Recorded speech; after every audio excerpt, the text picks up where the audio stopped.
introduce you, I want you to introduce yourself, and you can say anything and everything you want, and we'll be ready to jump into today's topic. So, Tony, as soon as you introduce yourself, please go ahead and you can start your conversation. At the end of the talk, we will have a Q&A. So if you have any questions, you can type them in or you can ask them at the end of the session. So Tony, the floor is yours. Thank you so much for agreeing to speak to us today. I'm actually particularly excited. This is it's an industry where we are very female dominated. We are us women, we used to being women running this thing. So it's nice having a dude running in the spa business and running this, and we want to hear all about it, the good, the bad, the ugly, and of course the nice things too. So over to you, Tony.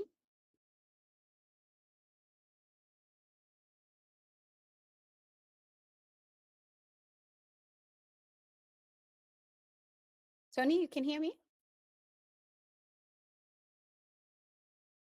Tony has disappeared. I see him trying to do something. Okay. Yeah, let's give him a bit of time. No problem. In the meantime, welcome, Caroline.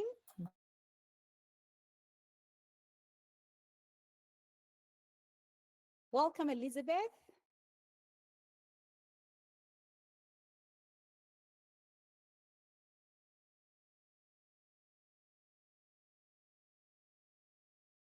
Is he waiting for him to? Okay, he's back. He's back. He's back. Great. Tony, let's go.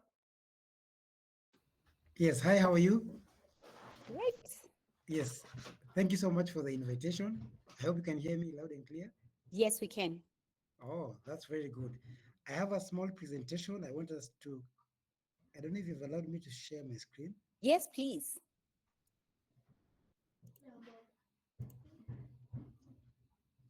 Okay, let me share my screen. But first of all, my name is Tony Mongera from Detox Health Spa. I was former Healthland Spa.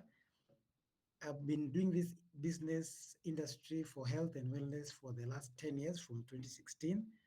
That's who I am. That's where I've come from. Let me open my presentation.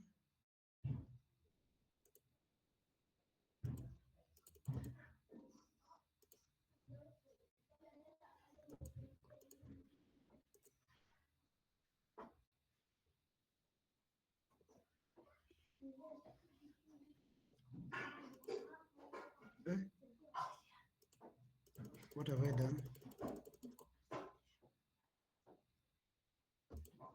Let me share again. Let me share again.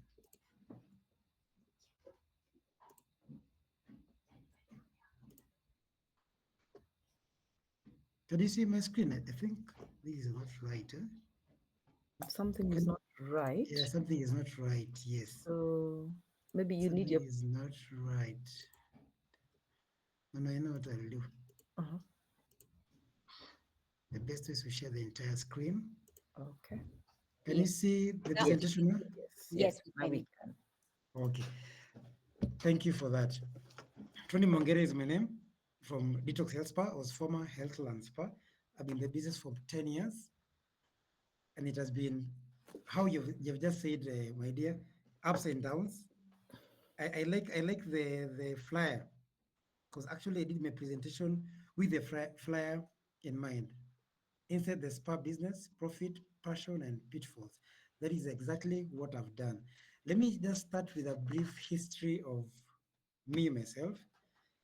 Actually, I believe in God. I'm saved by the blood of Jesus. And I believe for my business to succeed, I need to have spiritual laws, business laws. Number one, I believe if you open your business and you dedicate it to God, the business will succeed. And that's why we are told 10% of the profit, give it to God. That is another thing I really believe of success in business, through the spiritual way of dedicating my business to God and also giving my business to God so that I can succeed. That is the first of my laws that I can work with. I started this business in 2018. Let me give a brief story of how I started this business. 2016. You guys, guess what? It was my wife's birthday. 2016, 24th September. My background, I'm a tech guy. Actually, I have no experience in beauty and wellness, no certificate, no school, zero. I'm a Bachelor of Science in IT degree. I'm a tech guy. I've done software engineering. I've done software programming. That is my background. I've also done diploma in IT, as in I'm just an IT guy. So that time I was doing digital marketing. I started a company known as Bio Digital Marketing for online advertising. So that time it was my wife's birthday, 24th September 2016. I called one of my friends called Bob and told Bob I need to take my wife to a spa and I cannot go to any other spa. He told me, Tony, wait a minute, let me take you somewhere in Gong Road and I'll make sure you go enjoy it. I'm like, I cannot take my wife to a spa I'm not going to see before with my own eyes because of the stories we hear, even at that time. So I decided that Friday, I told Bob my wife's birthday is on Saturday. I'll go there on Friday just to check out the place and know the prices and everything else. So that Friday came, we went there. And actually, I went to this Healthland Spa, imagine. Gong Road, Cabernet North Gong Road. I walked around, I saw the spa is good. I checked our menu, I checked everything. I'm like, this is a good place. I can bring my wife here. Clean, pleasant, professional. I told that lady, I want my wife to be done everything. Massage, facial, body scrub, mani pedi. All that will take how long? She told me 5 hours. Hey, 5 hours is a long time.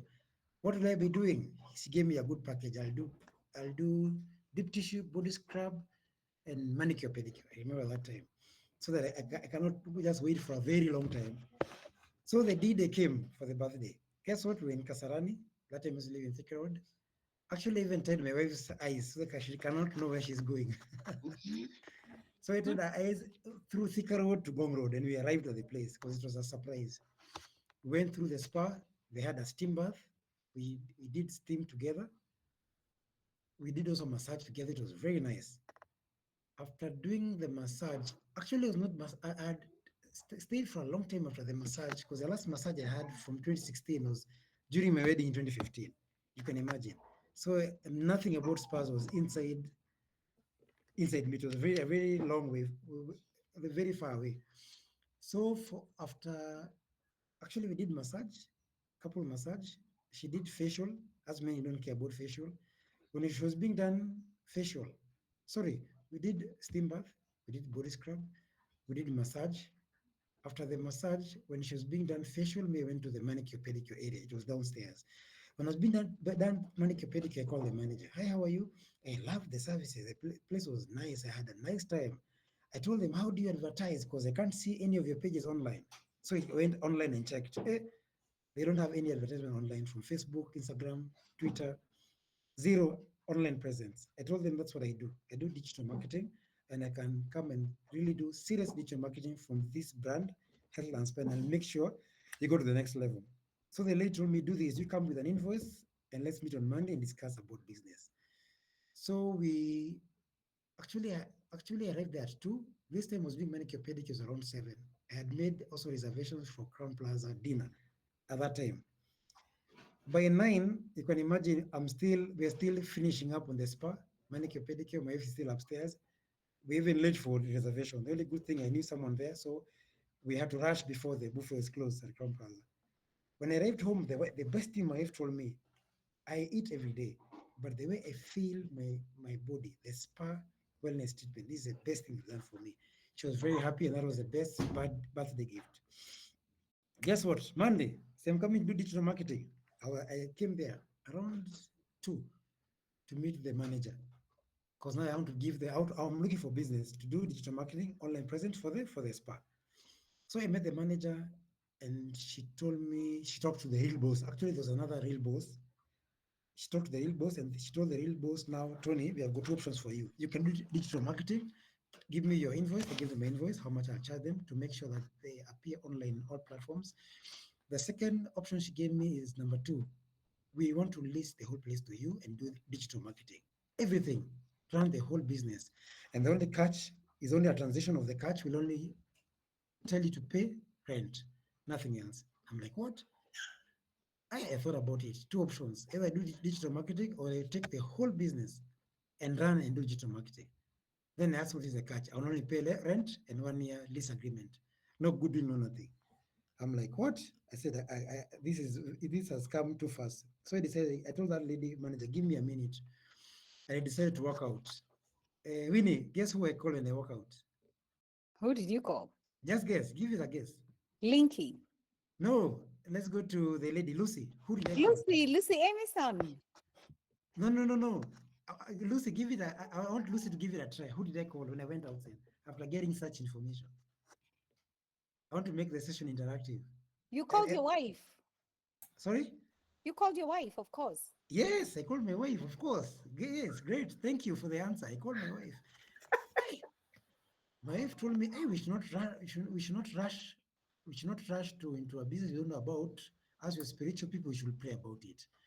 Because even though it's like that's true, let's think about it and research and see the way forward. So after talking to her, I went back, checked actually the whole spa, checked the store, checked the products, everything, checked their books of account. They were doing it manually actually. A book, you see these hard books. They were recording everything for hard book. Actually, from the manager to the owner, there's no IT computer literate person. They were doing old school with all the receipts. 2016. So after doing all that, I decided to leave the premises and go to think about it. Go think about it, pray about it, and decide with my wife the way forward. That was the birthday was 24th September 2016. I came on Monday, 26th September 2016. Hey, guess what? Beginning of October, we decided to deep dive with the sharks in the ocean to a business I know nothing about. So I decided to the only agreement we had with the owner was to pay rent 200,000 per month, and I had to pay rent and deposit 400,000. And what else? Sign a 1 year agreement and take everything in the spa. Actually, the spa was fully equipped with everything, linen, and even the staff. Actually, it was just a change of management. The staff were there, everything was running. Now the only difference is I'm the boss and they run the business and they do all the advertising. So for me to get 400,000, guess what? How will I get such an amount of money? That's a huge amount of money. Let me go back to Winnie. What did I do? I want to make it interactive. Can somebody else try? Someone else can try. Okay, Lucy. Let's go to Lucy. What else do you do other than borrow and scrounge and borrow and whatever you sell, that's whatever, Very good, very good. I've got two options. I need to pay 400,000. 200,000 is deposit. 20,000 is rent. 400,000 for me to start. I don't have sales. I don't have that kind of money. I didn't have anything. So what did I do? I had to take a loan from the bank. You can imagine. And I thought about it because I'm in a business. I know nothing. I can't only take 400,000. He said take $1 million. You can imagine. I took $1 million, which is wise. I paid 400,000. I remained with 600K. You can imagine. 600K for what is it called? What do you normally say? The unknown things that come out. The unknown operations are known. Something that might come up and I don't know. So I paid that guy 400,000. I made a 1 year agreement with him. I'll be paying him 200,000.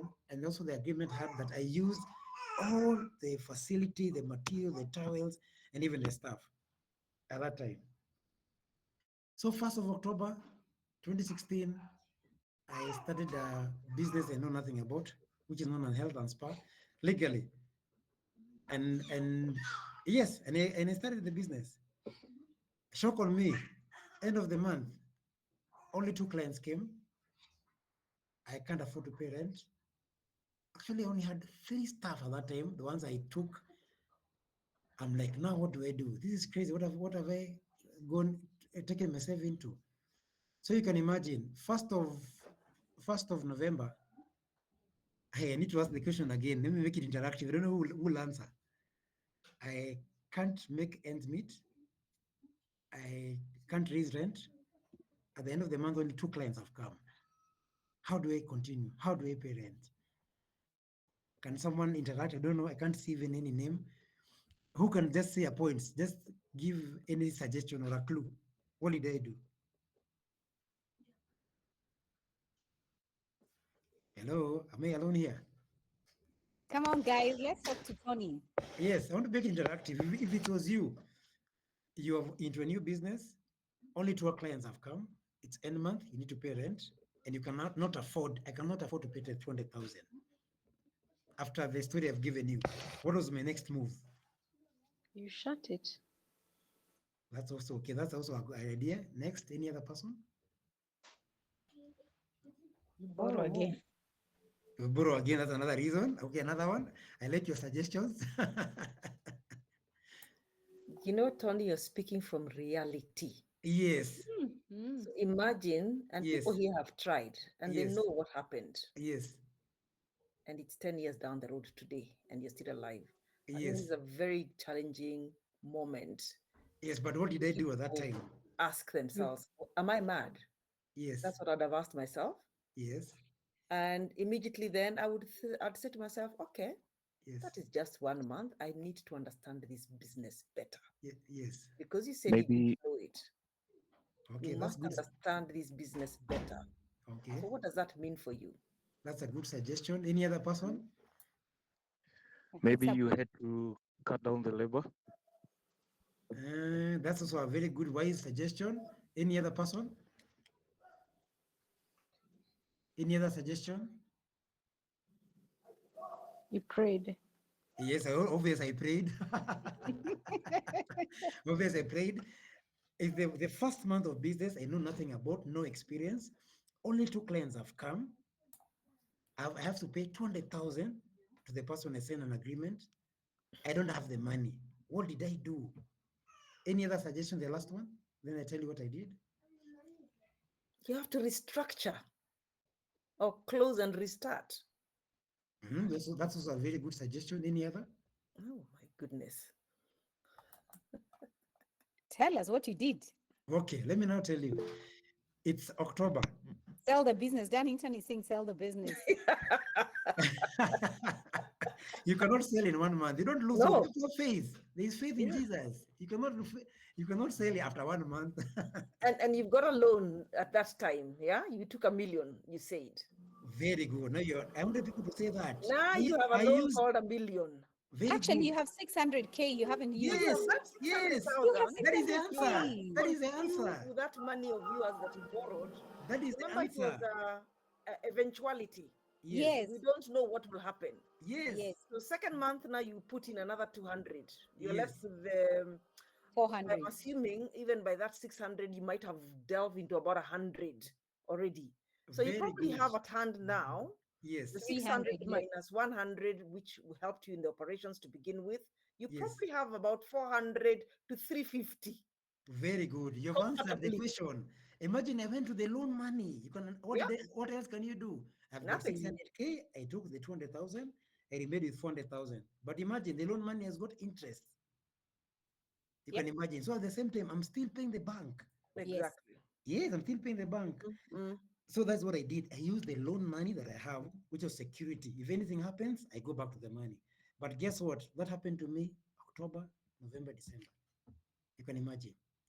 So you can imagine 600,000 gone. Mhm. January is there. I remember that day very well till today. God have mercy on me. 2017, 1st of February. Now it's a new year.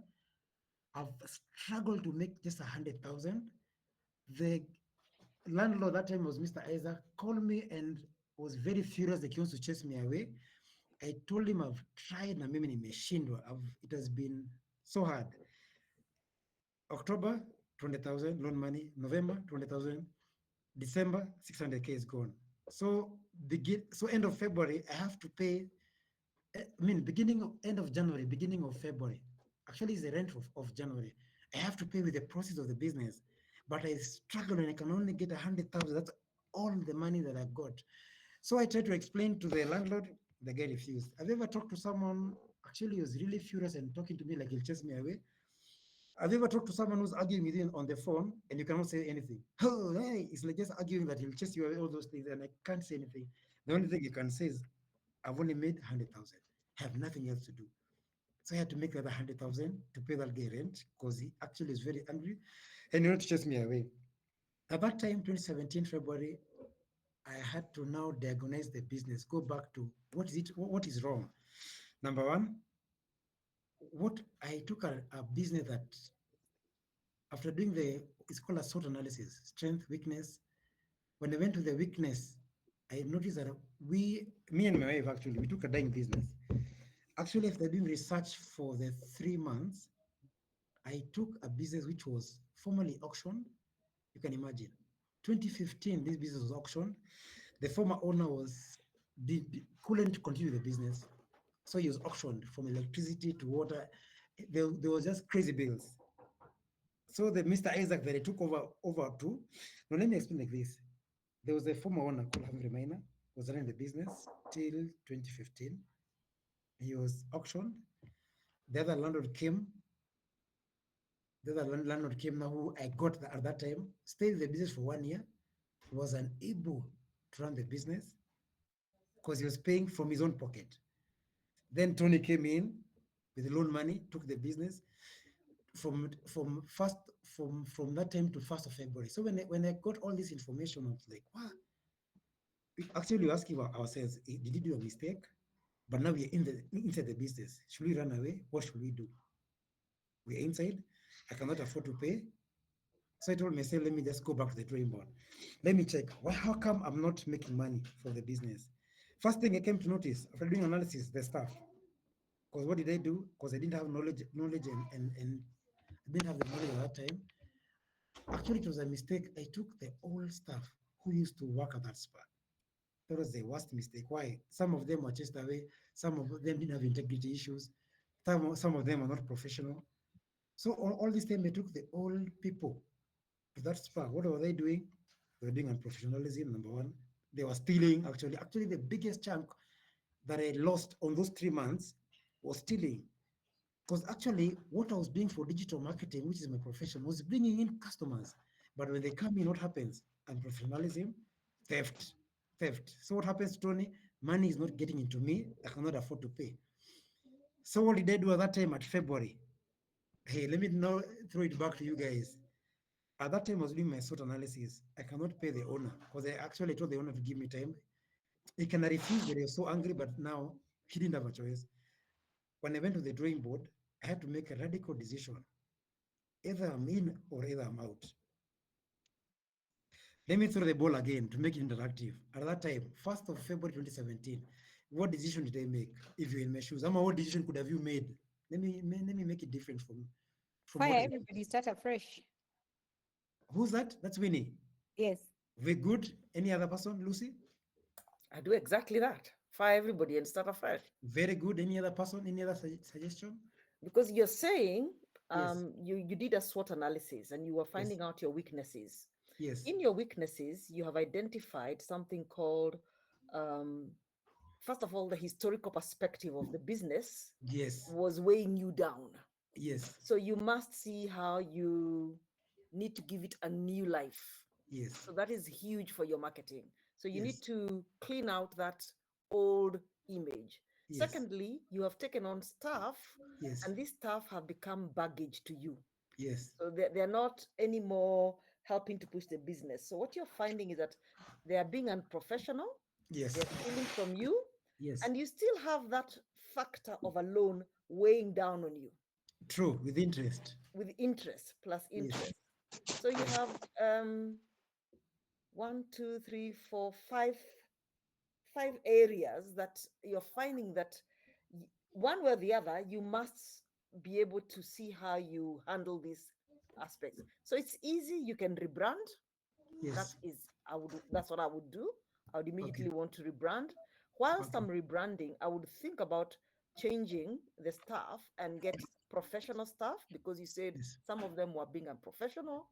The next Yes. thing I would think about putting systems into place with a new team that comes in so that you can cut down on your pilferage. Because as long as you have loopholes, even the new ones will do the same. Okay. I mean, sorry, who's speaking? Sorry. Lucy. It's Lucy. Oh, Lucy, Lucy. very good, Lucy. Lucy looks like she has experience. I want those who don't have experience, like a therapist. I want those guys on the ground. Can I get a therapy? Someone who's like a student Ask or the something. therapist now. Yes, say I'll be something. quiet. And any person who's like a therapist who doesn't have any experience. Anyone, just say anything. What do you think I did? New person, new business, no nothing. Situation is there. loan money is gone. Staff are crazy. They're doing all kinds of things. I can't even get ends meet. Just one person to say something. Come on, guys. Let's hear. Any, what do you think I did? My immediate reaction would be to sack the employees Very good. because coming in you had made other like you had other marketing strategies and they Yes. were clearly bringing in money. So Yes. the next immediate thing to do, I would just sack the employees and maybe Yes. get more professional ones. Very good. Thank you for the answer. Actually, you guys have said the correct answer. Winnie, Lucy, and the lady. Imagine I sacked everyone. I said from now, kila mtu chukua vitu zake, leave, take your things and go. How much is your money? I paid everyone. They all left. They started telling me, how will you run the business? All those stories. I'm like, is it your business? Maybe I'll deal with the owner. Take everything. I sacked kila mtu. I started from scratch, imagine. The next morning, I started headhunting for therapist, actually. I started from scratch, close everything. I woke up, opened the padlock, started looking for therapists. I started employing one by one. Because I noticed all these people were the ones who were bringing me my downfall. So that's now how I started actually again and moving forward to starting at least now making some profit. I delayed paying my rental arrears. I remember that by that time, but I had to continue pushing. Now going through the line, at least I started seeing some light, some light. I'm like, wow, okay, at least I'm seeing some revenue. At least I'm seeing professionalism. I'm seeing customers coming in. I'm like, kumbe, this theft was making me not get the money. So I continued. I continued to around June 2017. I felt like Apana. I've got now good stuff. They're doing the right thing. Marketing stuff are coming. I'm like, there must be something still wrong because I'm really doing everything, but now revenues, I still feel like I'm struggling. I'm getting nothing. I'm struggling to pay rent, to pay my expenses, paying stuff. So I was like, hey, now where it has reached, the only person now I believe now is God, Jesus Christ. I went to my pastor, I told my pastor, I fellowship in Jubilee Christian Church, Thick Road, Pastor Maurice Kashero. I believe in God. I told my pastor, I feel like my business needs to be prayed upon or something is wrong because now I'm done everything. The last thing is now heaven to make a way for me. So the pastor told me, I won't come this Sunday, I'll come next Sunday. Next Sunday. And they came the next Sunday with their wife and they went to the whole spa and they prayed for the whole spa so that now things can happen or if anything that is, can I say, any negative thing which was happening before that is now putting me captive can live. It was very successful spiritually. From 2017 August to December, oh, heaven came down. Things started going on well. Money started coming in. I'm like, wow, things are now working out. Imagine, and he continued pushing. Imagine, sales became well. Things started going on well, and I was very, very, very happy. 2018, 2018, the year was also not very bad. Let's go 2018 April. It was the season of holidays. Children, the kids have closed their school, but all of a sudden my sales went low again. I'm like, what is happening? I remember now where now Winnie. There's a lady called Linky. Yes. Linky gave me a call and told me, Tony, we have a networking business forum that I want to invite you. We are looking for spa owners and inviting 5 spa owners. And if you come and agree, will you'll get business. I'm like, what? Why is it? She invited me and I went there. It was BNI, 2018 April. I attended the first BNI meeting. I was like, wow, guys are getting serious business, serious networking. I'm like, hey guys, I'm making all this money. Imagine I've closed school. There is children at home. I've done advertising, but no one is coming to the spa. I'm like, what is happening? So when I attended BNI, I'm like, this thing I'm joining. I filled the form the same day and I joined in faith. And actually, it was a very, how can I say, business and networking international has a very big impact on my life.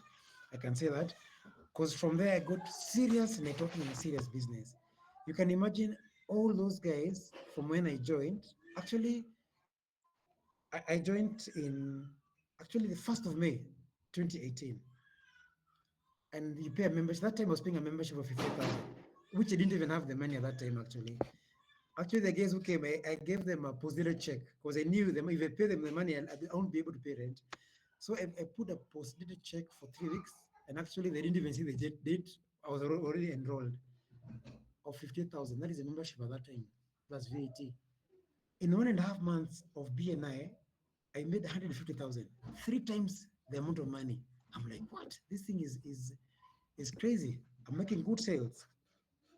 And you can imagine I continued till today, 7 years down the line. It has been very beneficial. And actually through BNI to date, I was giving the other day a success story in my 10 minutes presentation. From the revenue I've got is 4.8 million. You can imagine BNI by itself coming to the proceeds from BNI to the SPA from 2018 to date. And the amount of given is 8 million. Okay, that's 2018. Let me go on with my story. 2018, I joined BNI. Then we go to, wow. Let me now go to, let me go to that period when I was in BNI, I had some challenges at the SPA. Let me go to the pitfalls and challenges. When I took this health land SPA, I took it from the owner. Actually, I bought the business from the owner. Actually, I didn't even buy. I only listed it for 1 year. After listing it for 1 year, I felt like I cannot afford to pay the 20,000 because I was struggling because of theft. I made an agreement with the legal person who bought the business. How can I buy the business? He sold me the business at 2 million. So now legally I bought the business, the health and spa business. But that agreement was just between me and him. It was not through the landlord. So apparently I was being sublet. I don't know how I can explain to you. I was being sublet to the premises. I was sublet to the premises. But the real owner of the premises doesn't know Tony and doesn't know that health and spa, the former landlord had sold it to me. Wow. So it was crazy. Actually, I'm really prevented to say names. I don't know how I can say it. So Okay, you're Tony third is party here. now. You're third party within this circle of things. So you're not Very good. directly with the Very, owner. that's true. Yeah. So Very you're on true. a third party scenario whereby you have Yes. bought the business from somebody who was renting it from the direct owner. The real owner. The real owner. Yeah, Very that's the good. direct owner. So you Yes. are a sub tenant Yes. of the tenant or original tenant of the property. So you're on a Yes. third party lease. Okay. Yes. I hope that's very clear because now I've been sublet, but the landlord doesn't know that I've been sublet. And now officially I bought the business. It was around 2018. Officially I bought the business.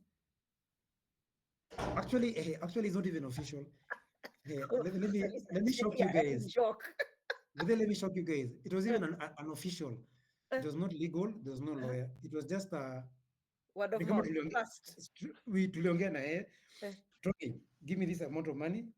Once you clear paying this amount of money, this business is yours. So what happened? Me nikajikaza actually it was around in one. The agreement was in 1 year. Finish paying the money in 1 year. Oh, Come back okay. to me. I take it to the owner. We make a legal agreement with the owner now. Okay. Yes, after you finish paying the 2 million. So what did I do? Because I need to pay 2 million to the owner. Because now, and actually at that time, that was a very smart guy. He gave me a deal such that Tony, this 20,000, I'll make sure that now I don't even charge you 20,000. Your rent will go lower. It will go to 130,000. So your rent will go to 130,000. Pay me 1 million. I give you direct access to the owner. I'm like, hey, this is a good deal. I'll be paying less rent. Yeah. So I'll take it. So I'm like, I'll pay less rent, but now the challenge is how will I get the 2 million? So let me draw it back to the audience. But I want now the students, someone junior. What did I do? That's another place, another hard time, 2018. What did I do? Someone can just give a suggestion. I've been given a deal. I'm struggling to pay rent from 20,000. I've been told I can pay 130,000. I bet the business for 2 million. Everything becomes mine. Everything there becomes mine. And after finishing the agreement, now I'll get a legal agreement with now the landlord. Direct owner. And now we go and get a lawyer. I finish up with that guy. What did they do at that time? You probably found out that the actual rent was 100K later. Yes, actually, the person was taking 70,000 and a cooler. 7,000 that guy was eating. I go to the direct owner. I don't care at that point now. True. Tuonane macho kwa macho. Okay, that's a good idea. Any other person? We? I hope we have got good audience. How many are we here? 50, 100? Okay. We are 23 people. Kai, hao not kidogo. Me missed 100 people in BNI. Okay, others say something. Okay, others, what should he do at this point? What to do if it was you? What is it? If it was you, what could you have done? Because that's a good deal. I cannot close. The rent is minimal. I need to get 2 million. And at this time, at least I've learned the pros and cons. At least, actually, I got a Can I ask you a lady. question on, Yes, on yes. this point? Yes. The million you borrowed from the bank, have you paid it back? No, I'm still paying. It's an ongoing loan with interest. Ongoing loan. That's a good question. It's an ongoing loan with The reason interest. I'm asking is, Yes. what kind of relationship do you have with your bank at that time? That's a very good question. That's a very good question because this is Lucy. Yes. Yes. Hey, Lucy is wise. That's a good question. Let's go to the rest. Hey, Lucy, you're doing well. Hey, student, the rest. I want to hear from the rest. Please say something. If it was you, ungefanya aje? Come on, guys. Let's hear suggestions. What would you do if it was you? And imagine this is a true story. It happened to me. No, as in true thing that happened to me. No experience. At that time, I didn't feel like quitting actually. I was inside the game. I just have to make the right decision and move on. Hi, help us. We're in shock. We can't even think of a solution. What did you do? The first thing I went on my knees and prayed. Then I decided, yes, and I like what Lucy also said. Lucy, what do you think I could have done? I have no other solution. Where do I get 2 million? I went back to the bank. You have to Tony, go back to hold the on. bank. That is how you use your relationship Tony, with your Yes, I went back to Tony, the bank. Imora says personally she would have broken down and gone back to her mother. That will not help. You see, now where you are, there's Yes. no getting out anymore. You're in Yes. the mix. Yes. And this mix, there is Yes. hope.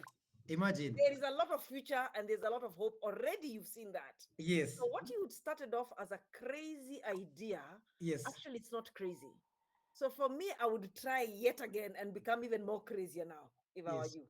And say, let me go back to my bank manager. Tukae chini sasa tuelewane vizuri. That's what I did. And on that note, also, as I'm talking to the manager, we Yes. negotiate the rates of now, the principal payment, how I pay. You can see the business can pay back. Yes. You have to talk, you have to deal with this devil called the bank. Yes. Actually, I went there and pleaded. They did their mathematics. They did what? They're telling me I have a current loan going on. I'm like, now, what do I do? Actually, that day, I told that guy the truth, actually. It's good to have a good relationship with your manager, number one. Number two, they checked that I was faithful in paying. That's another Yes. thing. Yes. If you're not faithful, they chase you away. Yes. So imagine I took another loan and they approved. I took actually now I was wise. I was wise. I couldn't take 2 million. Number one. Why? Because that the person who's been the business from gave me also a good deal. Actually, didn't tell you. He told me I want 1 million cash immediately. The other amount of money you pay slowly. Yeah. So when I went to the bank, they told me they can give me 1 million, but 2 million, apana. They can give me 1 million. So I got the 1 million. So I'm in 2 million arrears from the other million. Then the other 1 million, the guy told me to pay slowly within 1 year. 100K per month, 100K per month. That's what I did. I took the million, paid that guy. Now that guy was so wise, he cannot give me an agreement, a legal agreement, because I've not finished paying. So it was my hard work now to go to the ground and make sure I make revenue streams so that I can finish up with this guy and now own the business legally and now go direct to the owner. That's what I did. I got the money, paid that guy, started paying 130,000. Let me be also very clear. At this time, I'm paying the I don't know if I can give him a name, guy. I feel like I give let me just say I'm paying Heartland Spa, the person who was owning it at that time. Yes, yes. I'm paying Heartland Spa, Mm-hmm, the owner, mm-hmm, rent money. mm-hmm. Actually, I was paying before 200,000. He remits at 130,000 the owner because I don't know the owner. So I'm not paying less money, 130,000. But even him still has to submit the money to the owner. The owner. Please don't say he didn't. Hey, Oh let me no. tell you the story. I faithfully struggled in 1 year. Actually, that time God was good. I pushed sales, pushed social media, pushed BNI. After the 1 year, 2019, I think it was end of 2018, coming 2019. I had finished paying this guy. Actually, I think I finished paying him around October, November 2018. I really pushed back. I finished paying 2 million. So I started looking for him. Hey, now I need to meet you. I get a lawyer, direct access to the owner. All of a sudden, at that time, that guy was a bit very busy. I couldn't get him. But now, at least me, I was at peace. No problem. I didn't have any issue. There's another day I was going for a BNI party meeting in Kajiado. On the way to Mombasa, I was given a call with one of my staff. Tony, we have got auctioneers that are coming to auction this whole spa. I'm like, Jesus Christ, what has happened? They have a letter. I told them, scan the letter, send me on WhatsApp. They sent me the letter for the auctioneers who are coming to auction the whole property. Why? This landlord guy, I'm telling you, was not remitting the amount of rent I was giving him, was not remitted to the owner. When I checked the auctioneers, what they wrote, they are claiming they have not been paid the landlord more than 2.8 million. What? Imagine. I'm like, what? I've been submitting faithfully to this guy, but this guy has not been remitted to the landlord. What are you saying, Mini? What did they do? I told him, I don't even know what I did. I told that guy, I think Oh it my was being goodness. either carried. I think it was being carried. I had to change location and now start going back to this one. And when I was driving, I had now to start calling the owner, who was not picking his calls till he picked his calls in Nevada. He told me it's a mistake, and he told me in 3 hours, it was from Nevada, and he has to come and solve this thing. Because now the auctioneer was there, and I was like, I've been paying me faithfully. I was very mad. You cannot say I've not been paying. So in 3 hours of the spa, the guy came and actually went to the court and got an interdiction. Mm-hmm. So that it cannot be auctioned. Mm-hmm. Because even if he didn't understand how, and he was remitting, so he had to look for all the receipts for a meeting. Did you But have a copy of receipts yourself? hey, my dear, everything receipts, even bank statements that are being All right. remitted to him. So But protected. now he's not remitted to the owner. So the good thing that he did at that time, he got a court interjection for us not to be auctioned at that time. He had the court interjection. So actually now it was now a case because now they started battling in court. The landlord, the person that took the business from Heartland Spa. Mm-hmm. The landlord and that guy case, he took almost 2 years. It was 2019. Right. The case took around 2 years, I remember. 2019 and 2020, COVID came. Actually, I remember COVID came. When COVID came, the case was still ongoing. And I remember COVID closed for 1 month. And I told that former owner that I'm unable to pay because now I cannot pay when the 130 have closed. There is no business. People are at home. No one is coming for business. The landlord said that we have to either you pay or you leave. Yeah, either you pay or you leave. It doesn't matter if there's COVID or not. I told that guy, you guys are how heartless. I had closed the business. How do we pay? How do we pay rent? And I've not been there. They told me you have to pay or you leave. If you cannot, you leave. I had to struggle in arrears to pay the rent that was not there during COVID time. I remember that 1 month, around 3 months, I really struggled to pay the 130,000. The owner said you must pay. Told the former boss, and the former boss told me, Tony, you have to pay. There's no reason. And that time they're still battling in court. 2021, I said enough is enough. I cannot, I told Mr. Isaac, I cannot stay here for 2 years. You guys are in court. I've been remitting the money to you. You're meant to be remitting for whatever reason. I don't know the case. At that time also, I had to renovate my spa. Actually, my spa that time was a bit old. There's so many renovations which are meant to be done. Actually, I wanted to revamp the whole place to become new. I was even given a new quotation for the interior design, all those, the whole area. But now I cannot do any interior design without going to the owner. And the owner refused through the other landlord. You cannot renovate Healthland Spa because the case is in court. So I was given two options. Either you look for another location or leave. Look for a location or leave, or wait, actually wait. At that time, looking for another location in Gong Road, after staying there for from 2016 to 2021, 2022, 6 years, it was really expensive because all the apartments and rent actually didn't have water Mm. because of the roads they had done the superhighway, which made sure that most of the buildings there didn't have water. Number two, rent was very expensive. Every apartment was taking 2 months. Actually, they were taking 3 months rent, or others 2 months rent. So you can imagine the minimum I got is 250,000. 250,000 times 3, 750,000. You pay someone. Imagine you have not done renovation, you've not done all those things. You need around 5 million. Where do you get that kind of money? So for me, it was cheaper to hold on, to stay there for the case to finish up, and the rent also there was cheap, 130,000 with water and all the equipment set. It's only the renovation cost. Actually, that time I got a good deal of around 2.9, 2.5 million for someone to renovate the spa to become posh, and I had ready clientele. So it was cheaper for me to wait than to exit. Exiting was more expensive. Wow, now I waited, but now it reached a point, I'm like, upon I cannot continue waiting. I think now it was 2022. I told myself now I cannot wait. I've got two options because the case is still going on. You see, the case is still going on. I'm still holding on there. I have no legal documentation for buying the business because even this guy told me, Tony, the case is going on in court. Wait, we finish. We make an agreement with the lawyer. We go to the owner. So it reached a point around 2022. I decided, by the way, I'm leaving. I've got two options. What Lucy said: either look for the owner, for whichever way I'll get to the owner, I don't know how, Mm. or leave. Take everything, actually, because I bought everything there. I'll just uninstall everything and all the equipment, furniture, take them all of there and look for another location. That time I started hunting for the owner. Yes, pole pole, through a neighbor who just came in. I got the manager to the owner. And now actually I got access to the manager, to the owner. I got the manager. I made a meeting with the manager.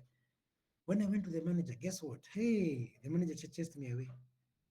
You, because you are illegal there, we don't know that that place has been sublet and there's a case in court. So according to us, we don't know you're there, and you only know this other former guy. And and I cannot even connect to the real landlord. Why? Because you guys are together. It's like they're together. So that lady brushed me out, and she didn't even want to listen to me. Imagine. It was really unfortunate. Back now, it was like, now this is for real. I need to get out of that place because now this manager cannot give me the owner. The case is still in court. I cannot renovate because the spa is also very old. Even clients started complaining because if you go to the steam bath, the tiles started now cracking. There were even molds in the steam. The place needed renovation. Actually, I remember a place. Hey, but they have gone through a lot. I remember I got a very high-end client from WTP Hilton client.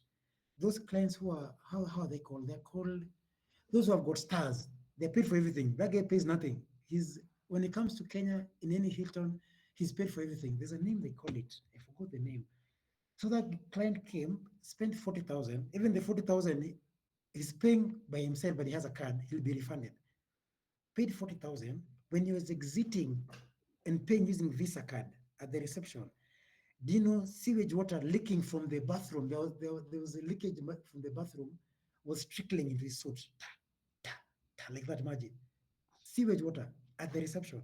I remember I felt so embarrassed. That guy went and complained to Double Tree. I was called by the GM, and the GM wanted to chase me away from there. He told me, Tony, I cannot give you a VVIP client who will pay everything, who is coming from abroad, and that's the kind of treatment he get. I really pleaded with that guy to forgive me, and I had to change that leaking. I remember for that time, and that leaking was not temporary. It had to be done renovation, and they refused me to do renovation. So I remember hey, I'm even losing track. 2023, I think 2023, end of 2022. When now I decided, I'm moving. Actually, I tried to get somewhere in Prestige. There was no water. I went to a junction. I got another house. I'm like, now what can I do? Which was still expensive. So I was still confused. So there's a Friday evening, I got a call from the manager to the landlord. Because he told me, Tony, can you prove that you've been paying this guy for the last 3 years, 2 years? I'm like, what? Yes, I can prove. I can even prove 3 years. He told me, please, can you compile a report and send to me the 3 years uh, rental statement, all the rent that we've been making to him. Please send me the report. So it was on a Friday evening. On Monday, I did all that work. I went to all my bank statement. I gave all the proof I've been paying for the rent payments. After 1 week, 2023, after 2023, after 1 week, it was around February. Actually, it was February. It was February. The manager called me, Tony, I've set up a meeting with you and the landlord. Come and talk to the landlord and explain your case. Hey, that day, that time, I got the date. I informed my wife and I told my wife, this day you have to go to that place. When the time came, that Tuesday morning, I was there. Actually, when we met the director actually the daughter to the landlord, you can't even see the landlord. They're too rich. So I met the director to the landlord. I explained my case and everything else. And actually, all this time, these guys thought that we were together. And I was like, I'm a crook. I'm staying with this guy. We're not paying rent. We're just eating money. The case. I told this guy, I have nothing to do with that guy. Me, I was sublet. I didn't know. Actually, according to the agreement, being sublet there was illegal. But me, I didn't know. So the director was telling me, how come you didn't come? I'm like, I trusted this guy and I've tried to get to you, but now you guys have been brushing me out. Yeah. Even then they were very honest. They told me I thought you guys were together and that guy has been messing us up. Do you know, after I walked out of there, we made an agreement with that guy, with the landlord. Immediately, are you able to pay 130,000 deposit and rent? That is 390,000. If you can do that right now, I make an agreement with you, and the place is just officially, legally. Me and you, we kick off this guy. Hey, God is good. I had that money there. I wrote a check. Actually, even I transferred personally 130,000 times 390,000. I made the payment, we made the agreement, and I signed. When I'm in that office the same day, and I got of them saying, God is good. I was really happy. Now, at least now, I'm legally possessing the property and the business. So now, at this time, this other guy that I bought the business from didn't know that I went behind his back to go to the owner. I had to still go. Yeah, it's just good courtesy. I felt like in my heart, it's good courtesy just telling me now. It figured a point I cannot now continue with you. I've gone to the owner legally. I had to tell him. And at that time, the case in court was still ongoing. That was around 21st February 2018. Hey, after 1 month, I remember Easter. Easter came early that month of 2018. It was around March, around 24th, 25th. It was Easter. After the Easter Monday, the Easter Tuesday. This is like a testimony. Do you know the landlord got a court order and they came and auctioned my neighbor? Actually, how can I sorry, I didn't even explain. The former owner, this Healthland Spa, this premises was 3 houses. The first house was a guest house and a restaurant, and there was a spa. So the former owner owned both of them, the guest house and a restaurant and the spa. So the spa was not performing well. I took over the spa. So that guy was still running the guest house and restaurant. Mm. That time they came and auctioned the full guest house. Everything was auctioned, kila kitu, and they closed it down. At the same time, he was not there. I was given a call by my staff. Tony, we have auctioneers, and the auctioneers are saying that they're also auctioning health and spa. I'm like, give that guy the phone, I'll talk to him. He told me, Tony, even your premises, your business, you're auctioning everything, even the things you bought with your own money. I told that guy, I've got legal access to the owner. If you want, I can prove to you legal access. And actually, he was the same guy who called me. They were the same company which came auction before, like 3 years ago. So apparently, this guy was told by the landlord that Healthland Spa don't go there, don't auction. These girls come in like to play games. He told me, Tony, I know. I was told by the landlord auction. I was playing games. I was just trying to threaten you. I'm like, what kind of a threat is that? Nani kamsomea. Toka huko kabisa. I even chased him away.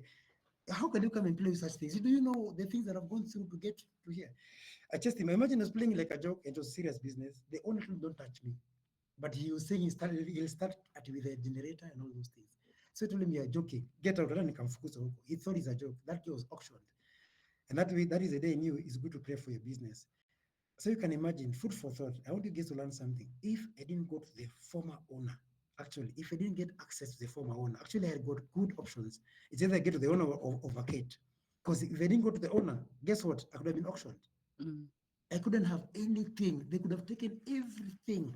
Nothing in Ngachua, zero. Health transfer, I had bought a generator. All those things I had even added my money. Kila kitu ingekuwa imeenda. Mpaka I'm like, Jesus is God. It's good to pray.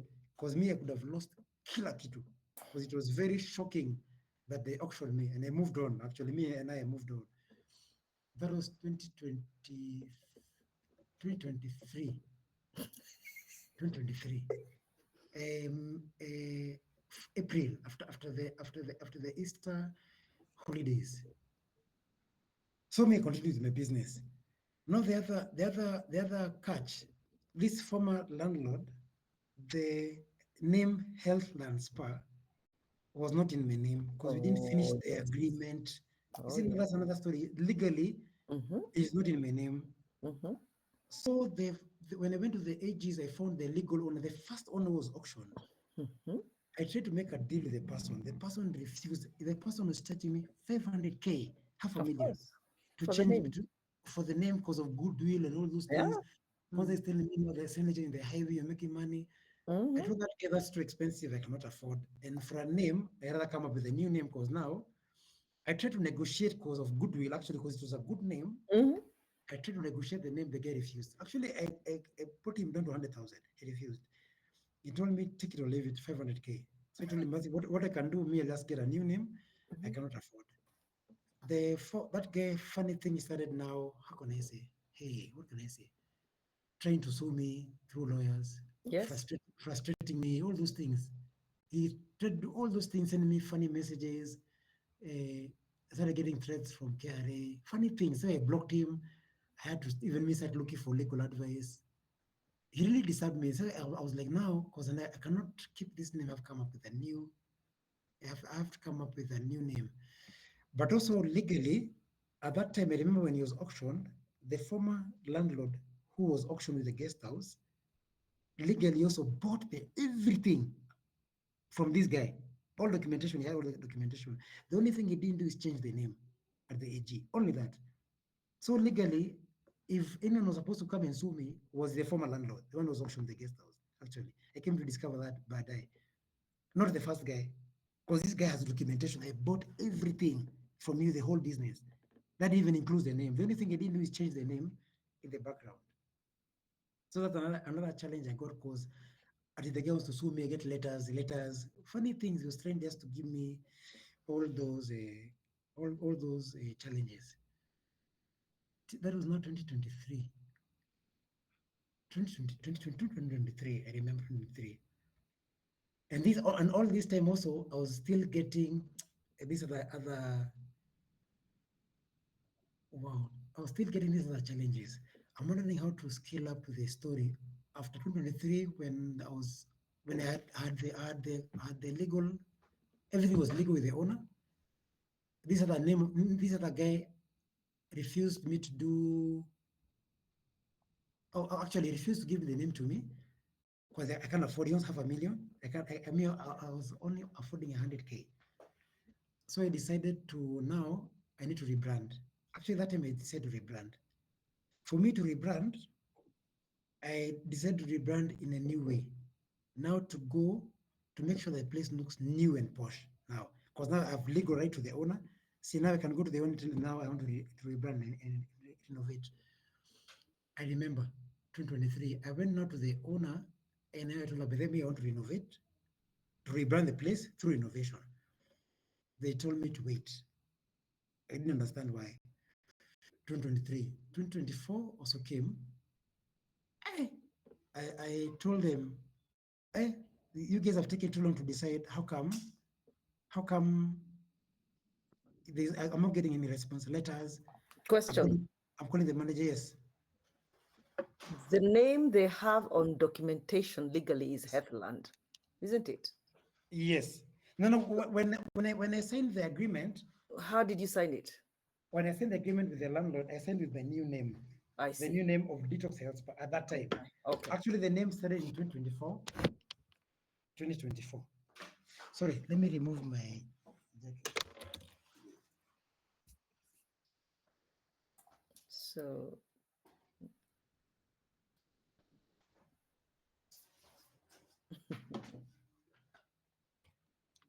That time I decided to move on with my new name, 2024.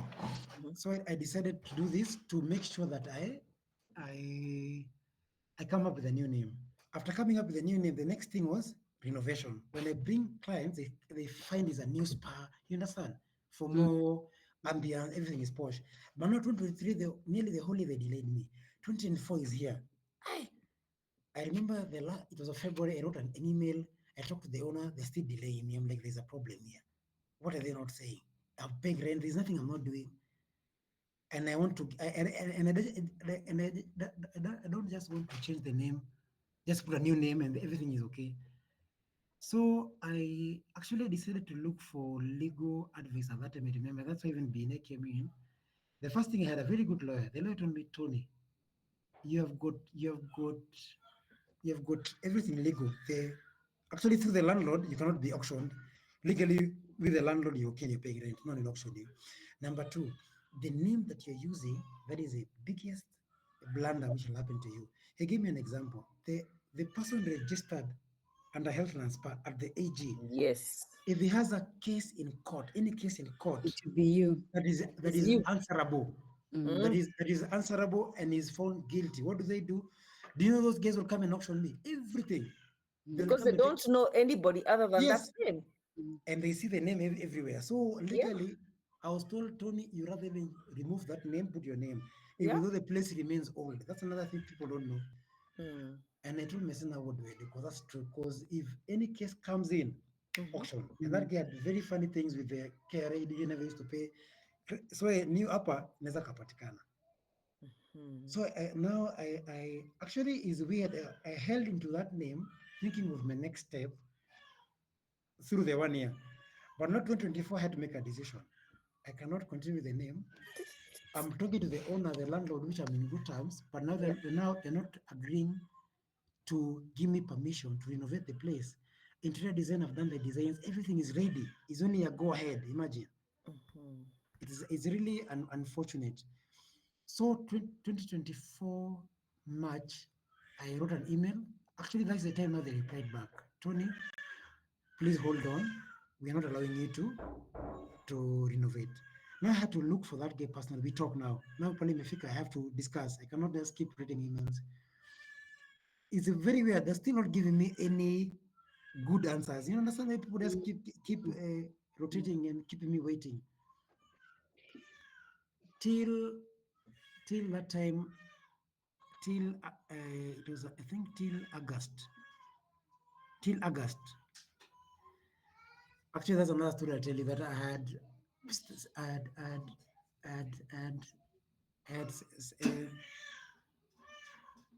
I had a meeting with my staff, and I had the manager to the landlord came, and I was given, we were given a 3 months eviction notice. Why? 2024. We were given a notice, an eviction notice, because the landlord apparently, even before they give us, actually, they didn't even give a good reason why. They gave us an eviction notice, which is 3 months. We need to evict and move on, because they want to use that property for. They want to use that. I need to reclaim the property actually. And actually, I think another reason why the first house, which was a guest house, the former landlord was auctioned. We found another tenant who was also a crazy tenant who made the place a brothel. Was also auctioned. So the landlord afika mahali akasema, kwanza hiyo nyumba ya kwanza, I don't want anyone to be there. Kwanza ibaki hivyo, ikae hivyo. Number two, we only remain 2 tenants, and they got a deal for high-rise building. You know, Ngongro, that's another thing they're doing. Chinkus are coming and they pick a deal. They were doing a 24-storage building. And that thing was in the pipeline, and that's why they refused me to renovate because they knew they'll kick me out. Yeah. So when I got that letter, I tried to negotiate. They told me they're giving us 3 months. We tried to tell them to give me us more time because getting a new location, setting up a spa, finances, you can imagine all those things. It was crazy. And at the same time, I had also issues with my staff. They had stolen from me, and I had to sack all of them. That's another Again. case. Second At, round. at that time also, at 2024, that is a. Actually, let me go to the next slide. My staff, the pitfalls at this time. That time I had to relocate. I had to. I've been given a notice. I have to look for a new location. At the same time, I don't have staff. I sacked all of them. I'm doing fresh employment. At the same time, I have to look for location. So it was a very tough time for me at August because in 3 months I have to move. And getting a house took me, it was crazy. Getting a house, number one, and all rent is 250,000 with rent and deposit. Making a spot look posh, I had to look for finances. Where do I get the finances from?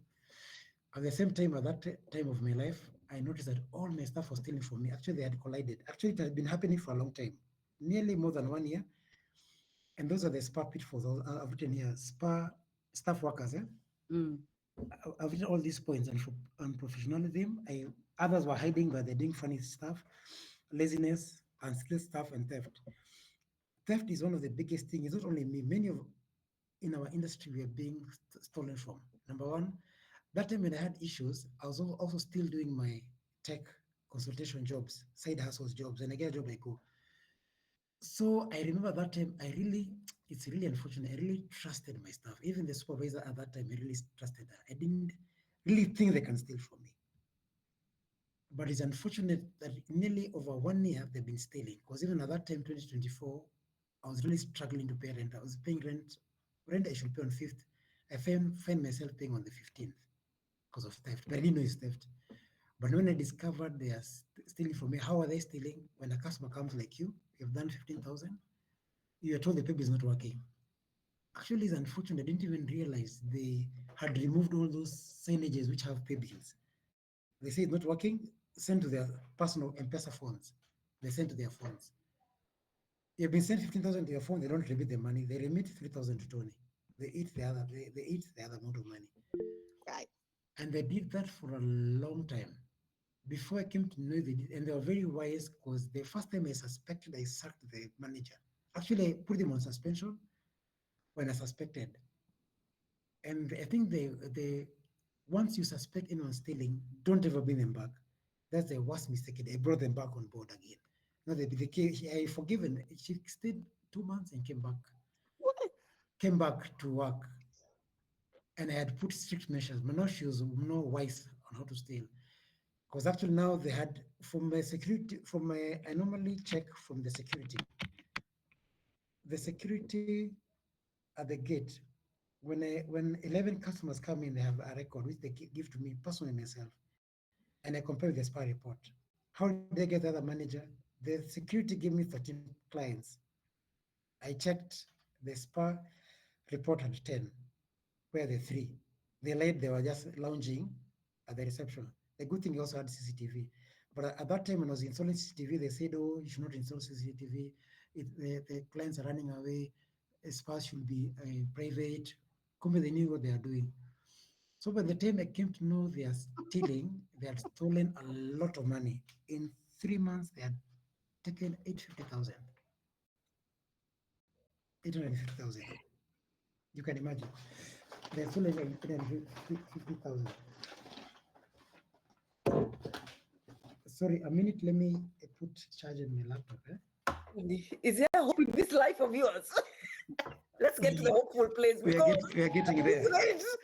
When are we getting there? Where, Gaifafa? Dunnington, Elizabeth, we can see the questions. We will answer it when he's done. Yeah. So yeah. So at this time, I'm still Tony. I'm still married. I still have children. I still go to church. I have a family. But as I said, at this time, you can imagine my state of mind. You are going. I was asking myself, what am I doing here? After all these things, people are very selfish, and those are the challenges I got. Actually, most of my challenges I've really got is from staff. I told you, unprofessionalism. Other customers used to come and leave. Laziness. Others actually, hey, there's a time. I think my story is too long. there's a time. There's a time I had a supervisor who was very wise. Because I really trusted her. She had all the phones. So what does she do? She stays in the house. She stays in the house. When I make a call, that time we didn't even have CCTV. I remember. She picks the calls, and if there's a client, she calls back. She calls the staff at the ground. They work on the client, and they finish. Anytime I call her, she picks all the spare phones, but she's not on site. You can imagine. By the time I came to discover, it's my friend who told me I had sacked her. I had to chase her away from there. So most of the challenges I've got is from staff and professionalism, laziness, and skill staff. And skill staff, there's one staff who I got a while ago, a long time ago, who was unskilled, but the people who did the interview, that time I didn't have very good system because I was new in the industry when I was fresh. I remember they burnt a client with hot stones. These hot stones, they don't know how to regulate the hot stones. They burnt a client who went to hospital, and the next thing was being sent on my phone, wounds. You know those wounds for hot stones? And the Guy. client didn't come 3 years, 3 years, for 3 years didn't come back. That's the time I'm like, I have to really check my business. I've talked about theft through M-Pesa and also colliding with cash. Actually, if you don't do any cash payments, make sure you do M-Pesa. And I can also promise you, don't trust anyone, because the time that you trust people, that is a really unfortunate thing. And I remember spiritually, I remember the day we left church and my wife told me, I really love what my wife told me, Tony, let's watch this thing. Guess who she put on YouTube? Makeup by Rose. I watched Makeup by Rose story. I remember the whole story, you have watched that story. Yeah. And we asked ourselves, how much might be, but we don't know. Actually, that was the first we started suspecting theft, actually. Kumbe, it was ongoing, but we didn't know. So by the time we came to New, actually we came to New through New to have fresh blood in your business. Who came and confided me, Tony Aponaiwa, doing the investigation. And when I saw investigation, they're stealing. Same day, I sacked everyone till the cleaner. And took them to the police. They came out on cash through criminal. It's called theft by servant. And life is really unfortunate. May believe in God. After 2 months, those staff was stealing from me. They sued me through the labor court because I didn't pay their salaries. I said I cannot pay someone who's stealing from me. So I was asking myself, you can steal from someone and sue them 400,000 per person, and they're 2 million. And you think this one is not good, and you feel you will succeed and win the case. And I've got evidence you guys were stealing. Imagine that's the way the staff are.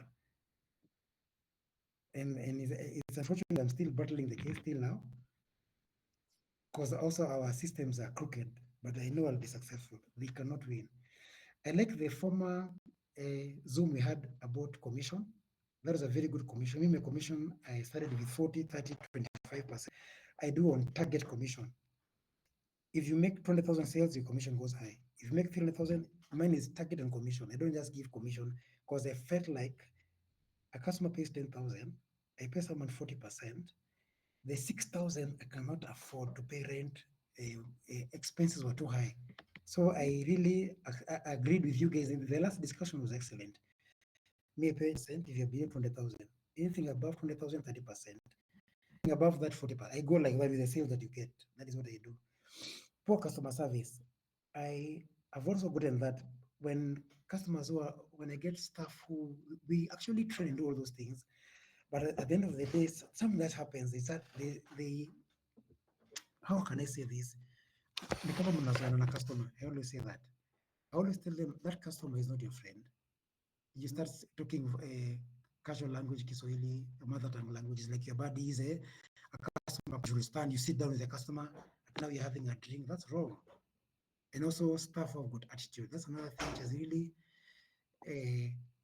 really struggled. Those 7 points: and professionalism, laziness, unskilled staff, theft, with your commission, poor customer service, and attitude.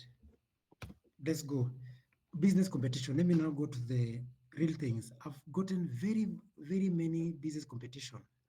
My signage has been vandalized as many times as you can see. This was, imagine, this is 20, this was 2022 or 2023. Actually, we were in a BNI social meeting. Maybe I'm just getting calls that all my signages on the highways may vandalized. Imagine. And this was my competitor. This unfair competition.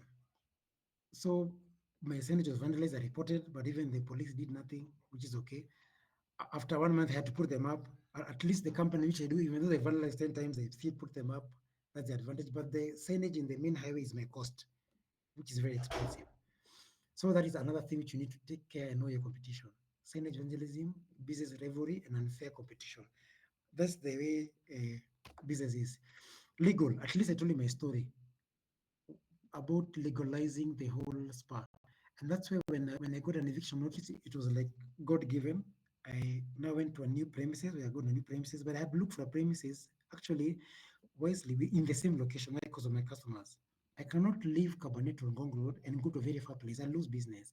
I have to look for somewhere near where people know, same location and a better place. Number two, where I was sharing parking. We were sharing amenities, parking, sometimes water, piping, and electricity. We got very many challenges. Others were stealing electricity. There's a time the lights were cut from the pole. I remember I was using generator for nearly 1 month. I cannot sustain. It was breaking down because it was where I was paying diesel. It was crazy. That is the time I learned that when I'm going to do business, I'll be alone. I make all the decisions. I knew when I'm moving, parking niangu. They're like everything I make the decisions because of the former challenges I got. And also, when I moved to the new location, I had to now get a new location and also register the new business. That's why I'm called Detox Health Spa. Because now the former owner, we didn't, the name was not in my name. I had to put Detox Health Spa in my name. See, as a single business permit incorporation, I did even a limited now. Now everything is in my name. Now legally, no one can come and say, and that's why I had to change business. People ask, why are you rebranding? Why you change the business? Because of legality, which is very important. If a business is not legal, you get options, and you might lose everything. Let me go to positive things about the spa. That goes to passion. Why is spa so special? People also mistake spas. Spas not only provide physical relaxation, but also promotes mental tranquility and energy renewal. These treatments performed with water, hot stones, aromatic oils help you forget the fatigue of daily life. People get tired. They're driving cars, going on lift, working hard every day. Your body needs some time off and remove the effects of stress from your body. That's why that's another thing. In this industry, we are needed. We are needed in the top because all of us need to live healthy. These are these are 10 signs that you need a massage. You can imagine who needs a massage the most. People say, oh, spas are expensive. Oh, I don't need a massage. These are for the rich. 10 says that you need a massage. If you're undergoing training, most of us go for training, aerobic sports, suffering from headaches. Many of us have got headaches many times when you're working around your lifetime work, and sometimes even most of it is lack of blood flow. And that's why you need to come to the spa, not getting enough sleep, having issues with blood circulation. Spa helps in blood circulation. If you've got any scar tissue, like now, I did a surgery on my right shoulder. That's a scar tissue. After some time, I need to go for physiotherapy. After physiotherapy, I need to go to a spa. Feeling pain in the neck, unable to get the entire range of motion. If you feel that you're under a lot of pressure, have a feeling of fatigue in your muscles, and if you have done massage months ago, some people have done massage a long time ago. That's another reason you need to come to the spa. Wait, after all these issues I got with uh, being auctioned, stuff stealing from me, actually the good part. Let me go to the good part. After struggling with all these things, It's fun. It's like I went to. They normally say, I don't know if it's a good thing to say, going to a school of hard knocks. It's like I've learned this industry. It's like I've learned it. Like when I joined TV, pop in the industry, I have to learn. I have to see. I've learned like hard knocks. Like I went to a university, and you have to learn whether you like it or not. Because even after learning all those challenges, is actually very weird. I came to have passion in the industry. How is passion? That when a customer comes in, tired, fatigued, and they leave like they're happy, they're like, wow, the way I'm feeling, I cannot even explain. It's an experience. I can't even tell you, Tony, how I feel. I feel so nice. I'm relaxed. My muscles, which were tense, are now feeling so well. I can sleep. Actually, like now, my spa, I give free steam bath. Actually, I'm the only spa in Nairobi which gives free steam bath. When they go there, like, wow, that's another selling point. I feel so nice.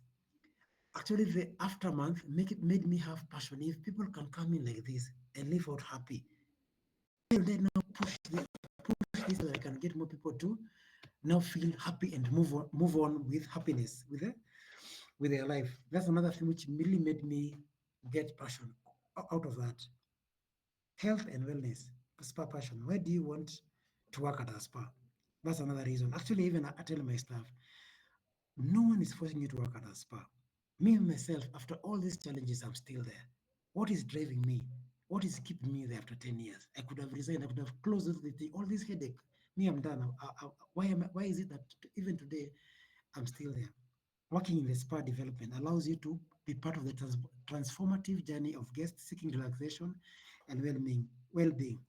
From soothing massages to rejuvenating treatments, you contribute to enhancing the overall quality of life for individuals seeking an escape from the stresses of daily life. We have got so much stress of daily life.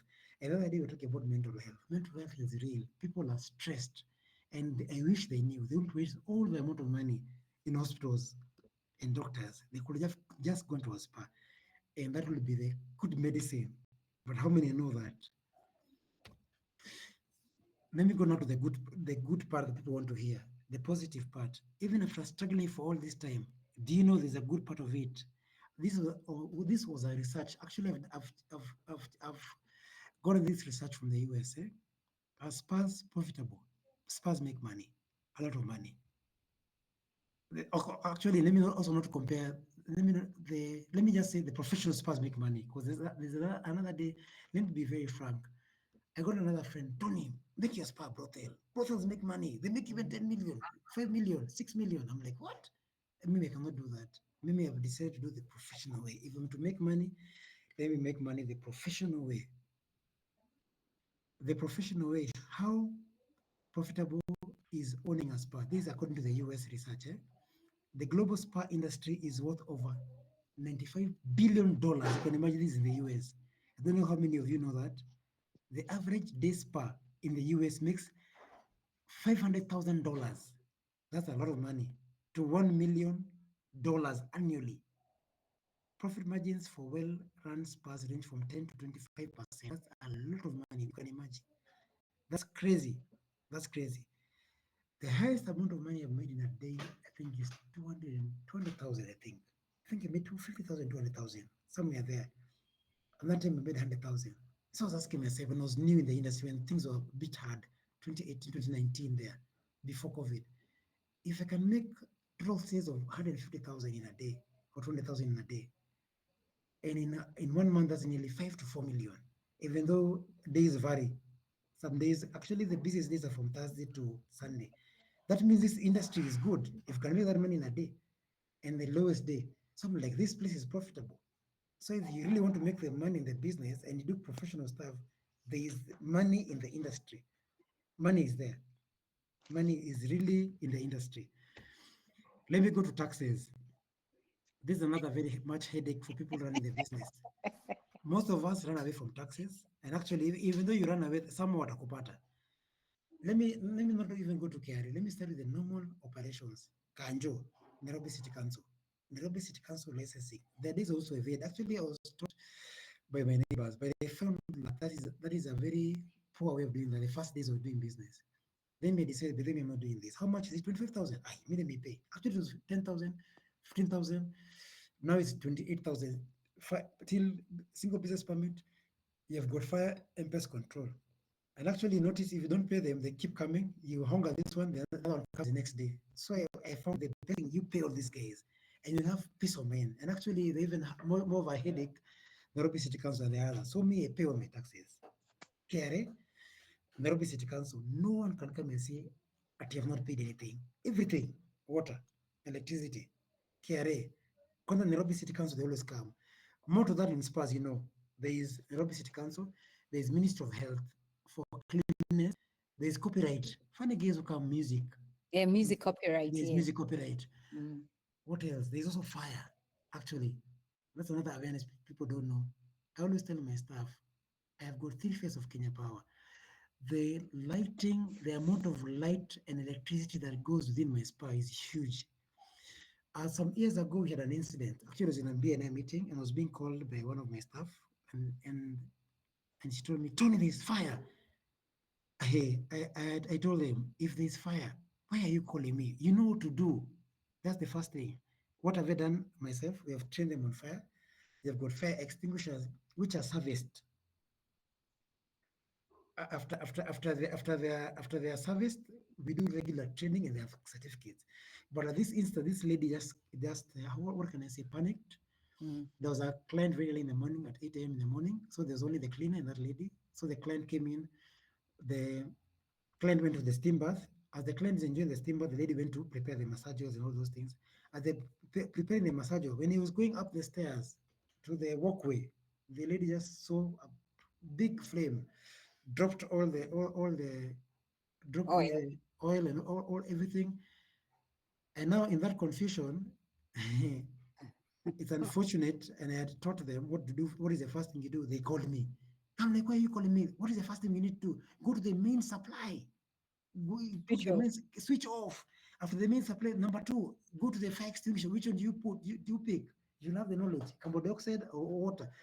She picked the right one and pressed. After doing all those things, when you could, she'll call me. At least she did all that. And by the time I came, that's another incident. So that's also very key and very important also, that the amount of light that is going through there, let them be trained.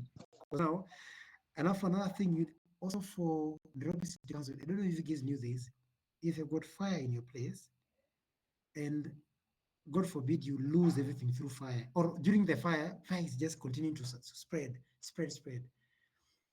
Do you know if you call Nairobi City Council, you don't have a single business permit with fire paid, and your staff are not trained with certificate, and the fire extinguisher is not up to date. You're charged, I think, 1.5 million. I think it was 1.5 million. They charge you, Nairobi City Council. Now they don't come and you're fined 1.5 million. People don't know about that, which is very serious. So taxes and licensing, be very keen. I've learned the hard way. Let me go to my achievements.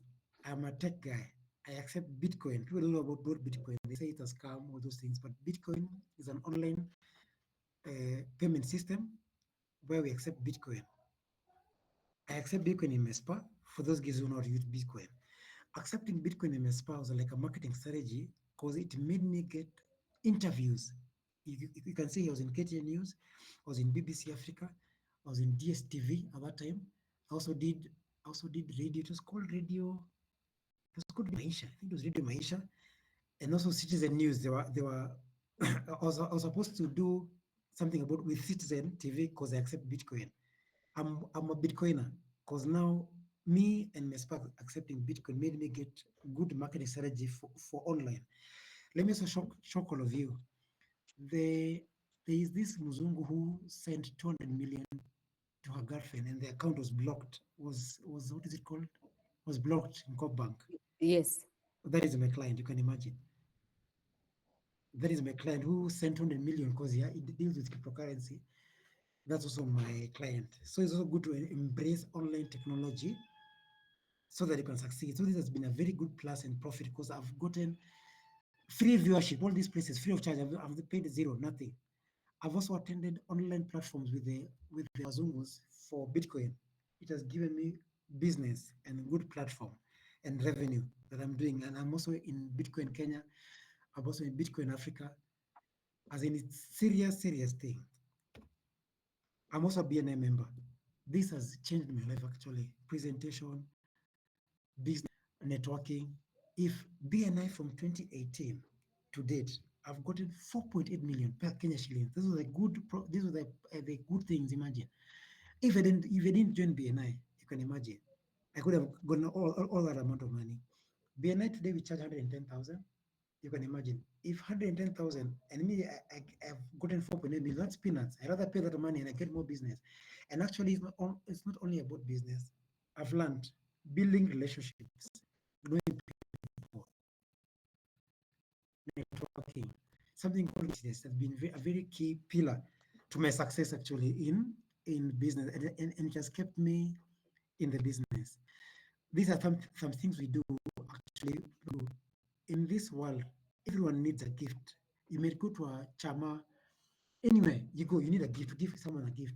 As far as a good gift, what you can give to anyone, either it's a birthday, best employee, you go to a wedding, you don't even have a gift. As far gift voucher is one of the best gift people don't give. We always think of giving monetary things, food, maybe something else, but people didn't know gifts per experience. These hotels in Gongro that I give business to, actually I've partnered with them. How can I say this? I believe in God, and I believe there's a time I left BNI and I felt like driving through Gong Road, how can I get people to come to my spa? I asked myself, all these hotels in Gong Road, do they have a spa? After BNI, what did I do? I went to all of them. Actually, they don't have a spa. None of them have a spa. Imagine. I'm like, this will be my customer. So I had partnered with them and I get clientele. Just like that, imagine. So within your circles, how do you get customers? The other day I'm telling my staff, all these high-rise buildings, you see Gong Road from Press Junction, Okuma Junction to Daystar, all those high-rise buildings, I'm like, oh, let them continue going up because those are my clients. They must get shaped. They must come to massage. Yes, they must do. Yeah, where will they go? They have to come to my place. They have no choice because I'm there. And actually, another marketing strategy, I've got 6 synergies in the highway. Anytime that you drive through Congo this week from Coptic Hospital, Yes. there's City Oil. You see City Oil on the left. There's that Kingston. They have got 6 signages on the pole. I pay City Council 30,000. That market my spot. Imagine on the main highway. Number 2, I don't know if I should go there right now because I'm finishing up actually, so that I can go to question and answer. If you go to your Google, let's go to Google. Go to your Google, type spas in Google, check who's number 1. Go to Google, let's search spas in Gong Road because you need to use digital marketing for your business. Let's go to Google, everyone. You're number 1. Yes, I'm number 1. Google Nimawalima, digital marketing. But now it's good to do both digital marketing and traditional. Traditional is synergies. Do you know synergies still work? Don't be lied to. Have both. Have digital marketing and have synergies.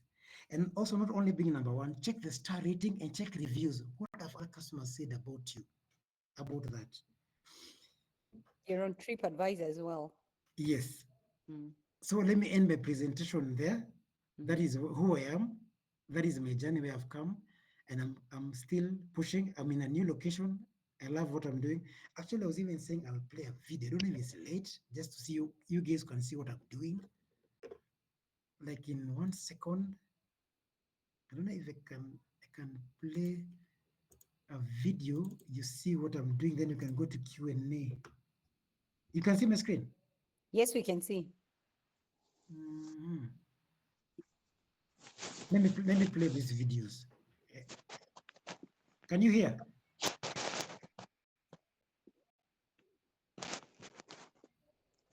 Is sound audible? We can see at least. We can see, Sound- but we can't hear the sound here. But we Can can you hear the see. sound? We can see.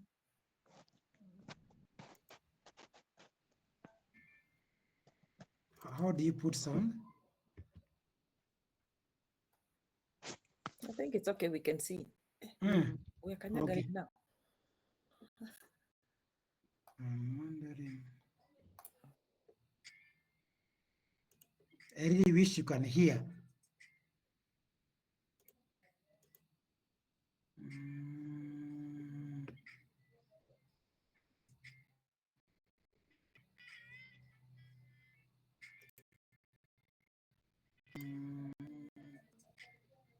Mm. Okay. Mm.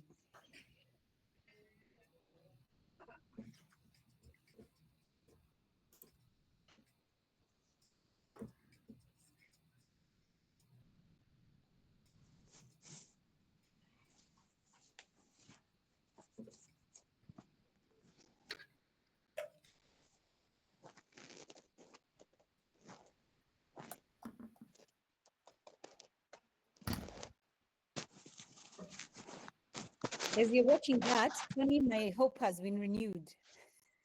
Hmm? My hope has been renewed.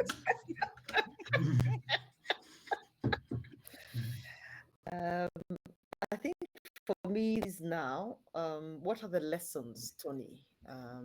Yeah. If you were to do it all over again, so what are these lessons that you have picked up as you've gone along? Because one of the things from this session is to be able to very clearly distinguish those lessons and those pitfalls that you should not do before you start a business. So what are some of the things that you, as Tony, has learned, and what would you advise before you start a business?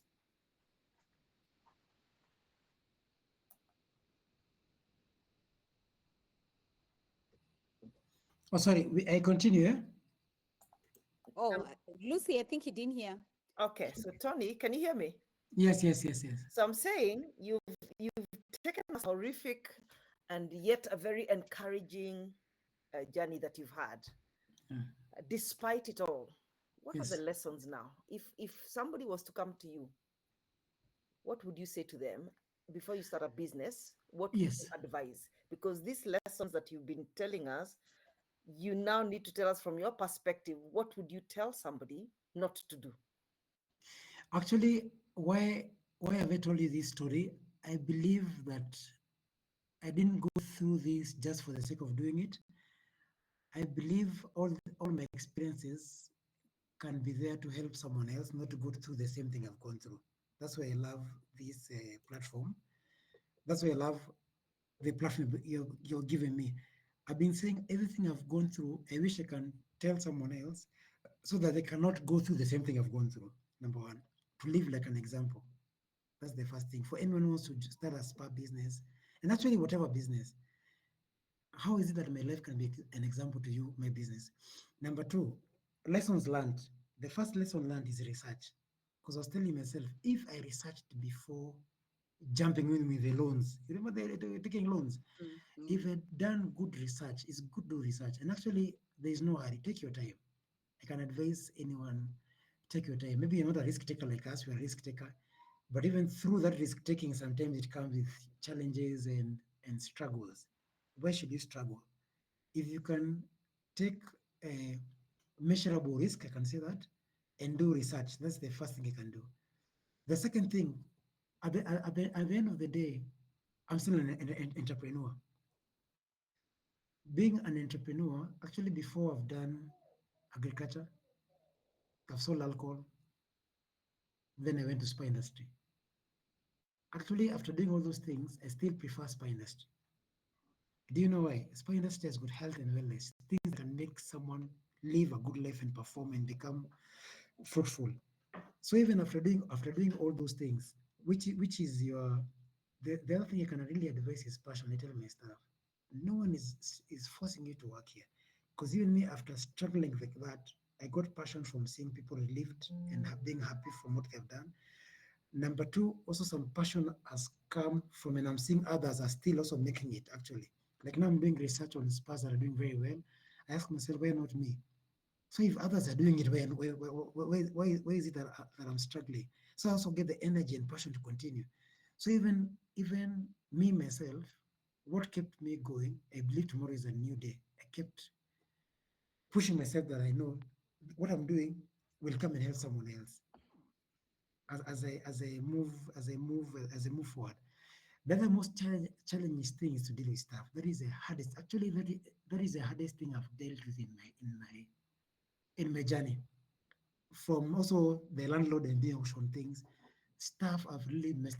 Actually, there's a time I had a very high turnout when I was new in the industry. Hi, my dear, I used to hire and fire.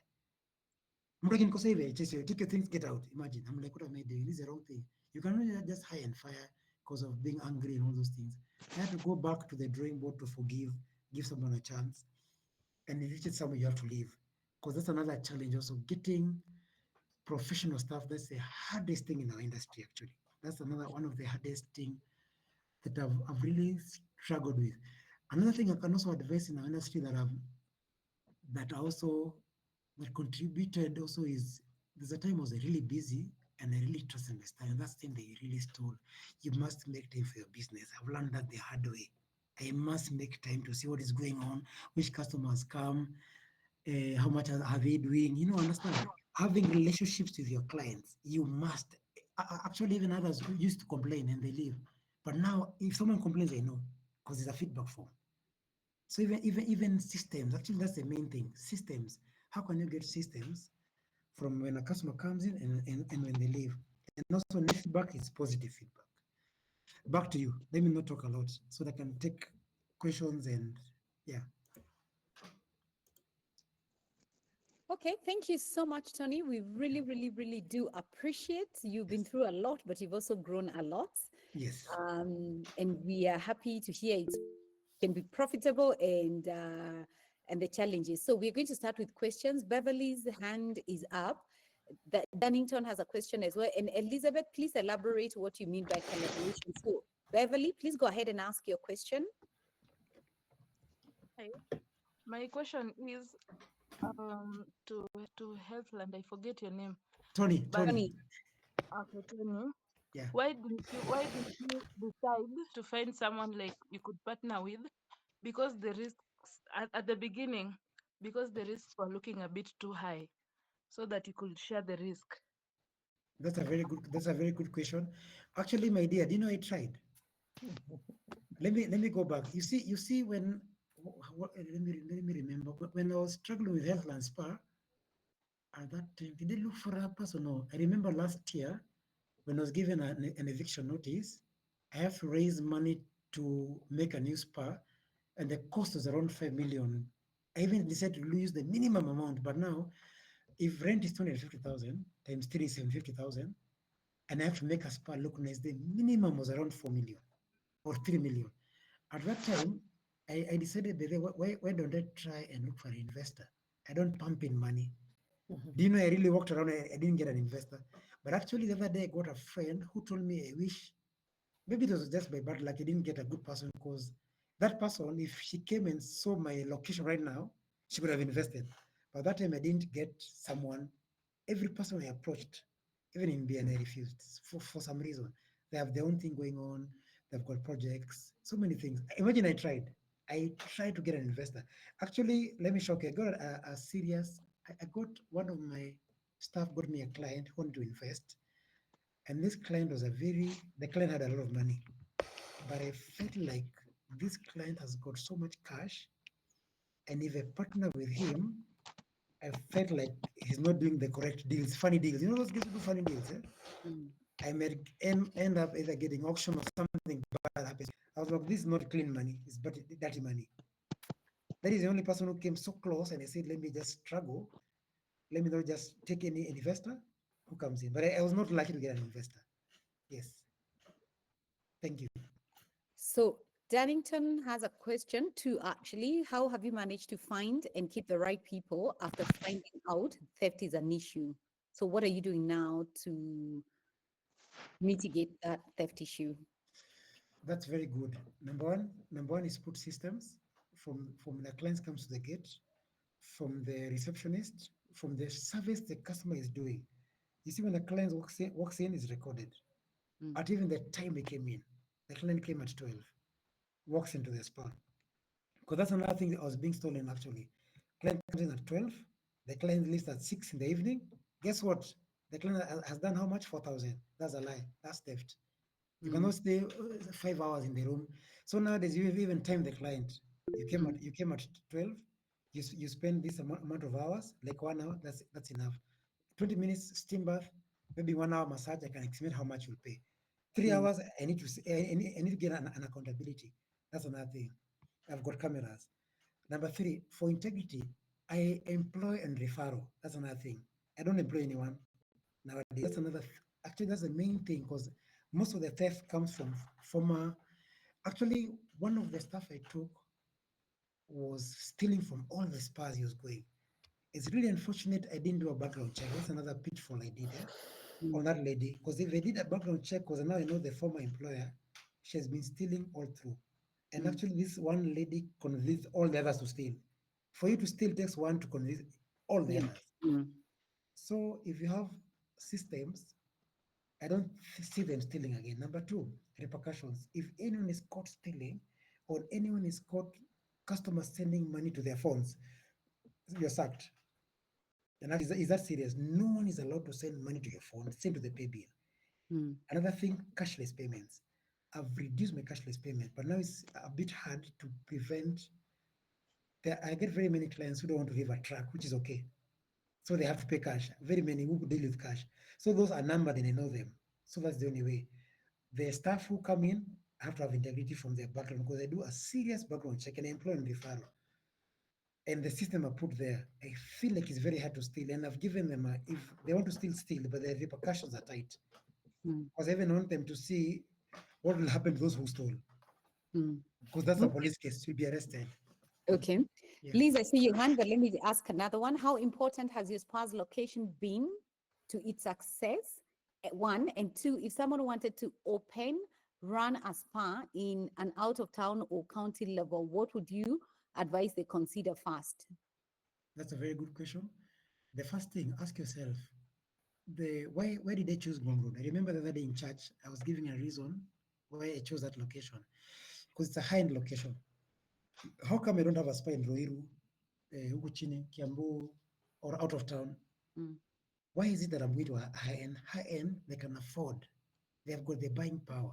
Mm. If my neighborhood rent is 250,000 to 300,000. Actually, the cheapest apartment is around 200,000, fully furnished. Even the lowest is around 180, 190. If I Mm. can pay 190,000 rent, I can afford 5,000. I can afford 6,000. So Mm. me, my opinion in the last 10 years, if I'm to open a spa in the high-end areas, Gong Road, Kilimani, Kileleshwa, Karen, Kitusuru, where the people are, even Runda, where Mm. the people have got buying power. They won't start, how can I say, bargaining. They pay whatever is there. Okay. Number two, the location also is key. It's good to build a location with time. Mm. Actually, I've gotten a biggest challenge. Let me just be very frank. The the Cabernet Road, my competitors have been brothels, actually. They've been hitting me hard. Yes, it's a very big challenge. And actually, I came to notice the other day that for you to run a brothel, you have to pay $1,000. But me, I'm not paying. So there's a time I was called way back up before by the OCS. Tony, you're not paying. I'm like, why should I pay? I'm not doing the wrong thing. I'm doing the correct thing. Why should I pay? I'm not paying. That is when I came to research. I'm like, hey, and now they've been really fighting me, and I'm doing the professional things. They have their own clients, me have good own clients. Tunapatana wapi? Why do you demolish? Why do you what is it called? Vandalize my signages, all those things. It's really unfortunate. But the thing I've stood, I've really pushed hard because why should I come out of them? Doing the right thing. Because my competitors, both of them in that road are brothels, clean. Mm. Yeah. All right. So the other one, which is your biggest marketing platform, Wow. Online. or do you have a system that you can tell a certain client where they came from? So online. So is it from search? Is it from Instagram? Is it Facebook? All platforms. Okay. Hey, actually, my biggest, I wish you guys can know, the biggest platform that you can get revenue, revenue, revenue, revenue, revenue. Google. Google is the number one biggest. When people come, like the foreigners, expatriates, when they just raise person near me, they check your number one. Number two, they don't only check your number one and they come, they check the reviews. What have other people said about the place? So Mm. the biggest platform you can do is online platforms, Google, but at the same time, I'm on all platforms. Name them: TikTok, Instagram, Facebook, LinkedIn. Even LinkedIn, the other day we discussed about LinkedIn. Mm. Mm. Every online platform, me, I'm there. But I also told you it's good to use both traditional Okay. marketing, Mm. signages, and Yeah. also online. Mm. Online. Yeah. Liz, it's your chance now. Hello, can you hear me? Yes. Yes. Yeah, this is my question. I was almost along the story, I was almost despairing. Hi, Lucy. Hi, Hi. Winnie. Yeah, I'm out here in the boondocks. Good to see you. Thanks for joining us. Yeah, so my question is, are we making profits? Are we making money? I've been listening for 9 years. I mean, the first million, the second 2 million. Are we making money? This is the But question. I want to know, they- are we making profits? Tony, Sorry, show I us sit Yeah. down and money. say, Show have us I done money. 100 million? Why? Very good. I've Actually, sorry. spent 50 million. Have I made money? That's the question I want to hear from you, Tony. Very good. That's a that's- very good question. That's a very good Yes. question. Actually, sorry, I think I've really dwelled the negative side and didn't dwell on the positive side. I'm sorry.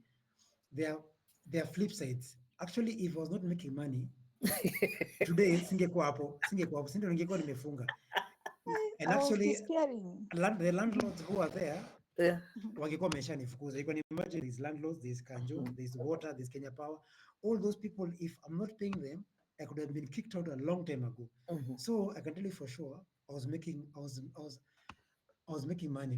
But in my story, just think about my story. From I remember very clear from when the pastor came, pesa ikaanza kuja. Actually, it was good money. Yes, the first time I make good money is like net $500,000 cash. That is my money in India. There's a time I made $1 million net. That is my money in India. Like that. When else did you make good money? Actually, before COVID, life was good. Hey, there's a period there, life was good.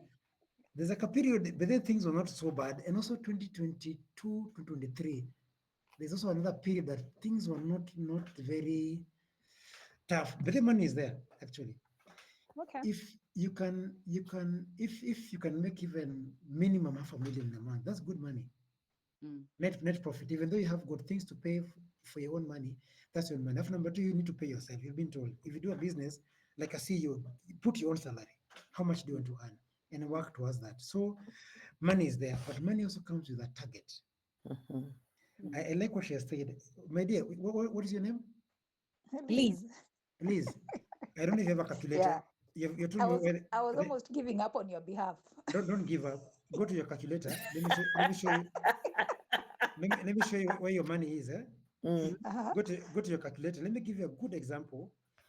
The former spa I had, Heartland Spa, had got 5 beds. It had 5 beds. You're in your calculator.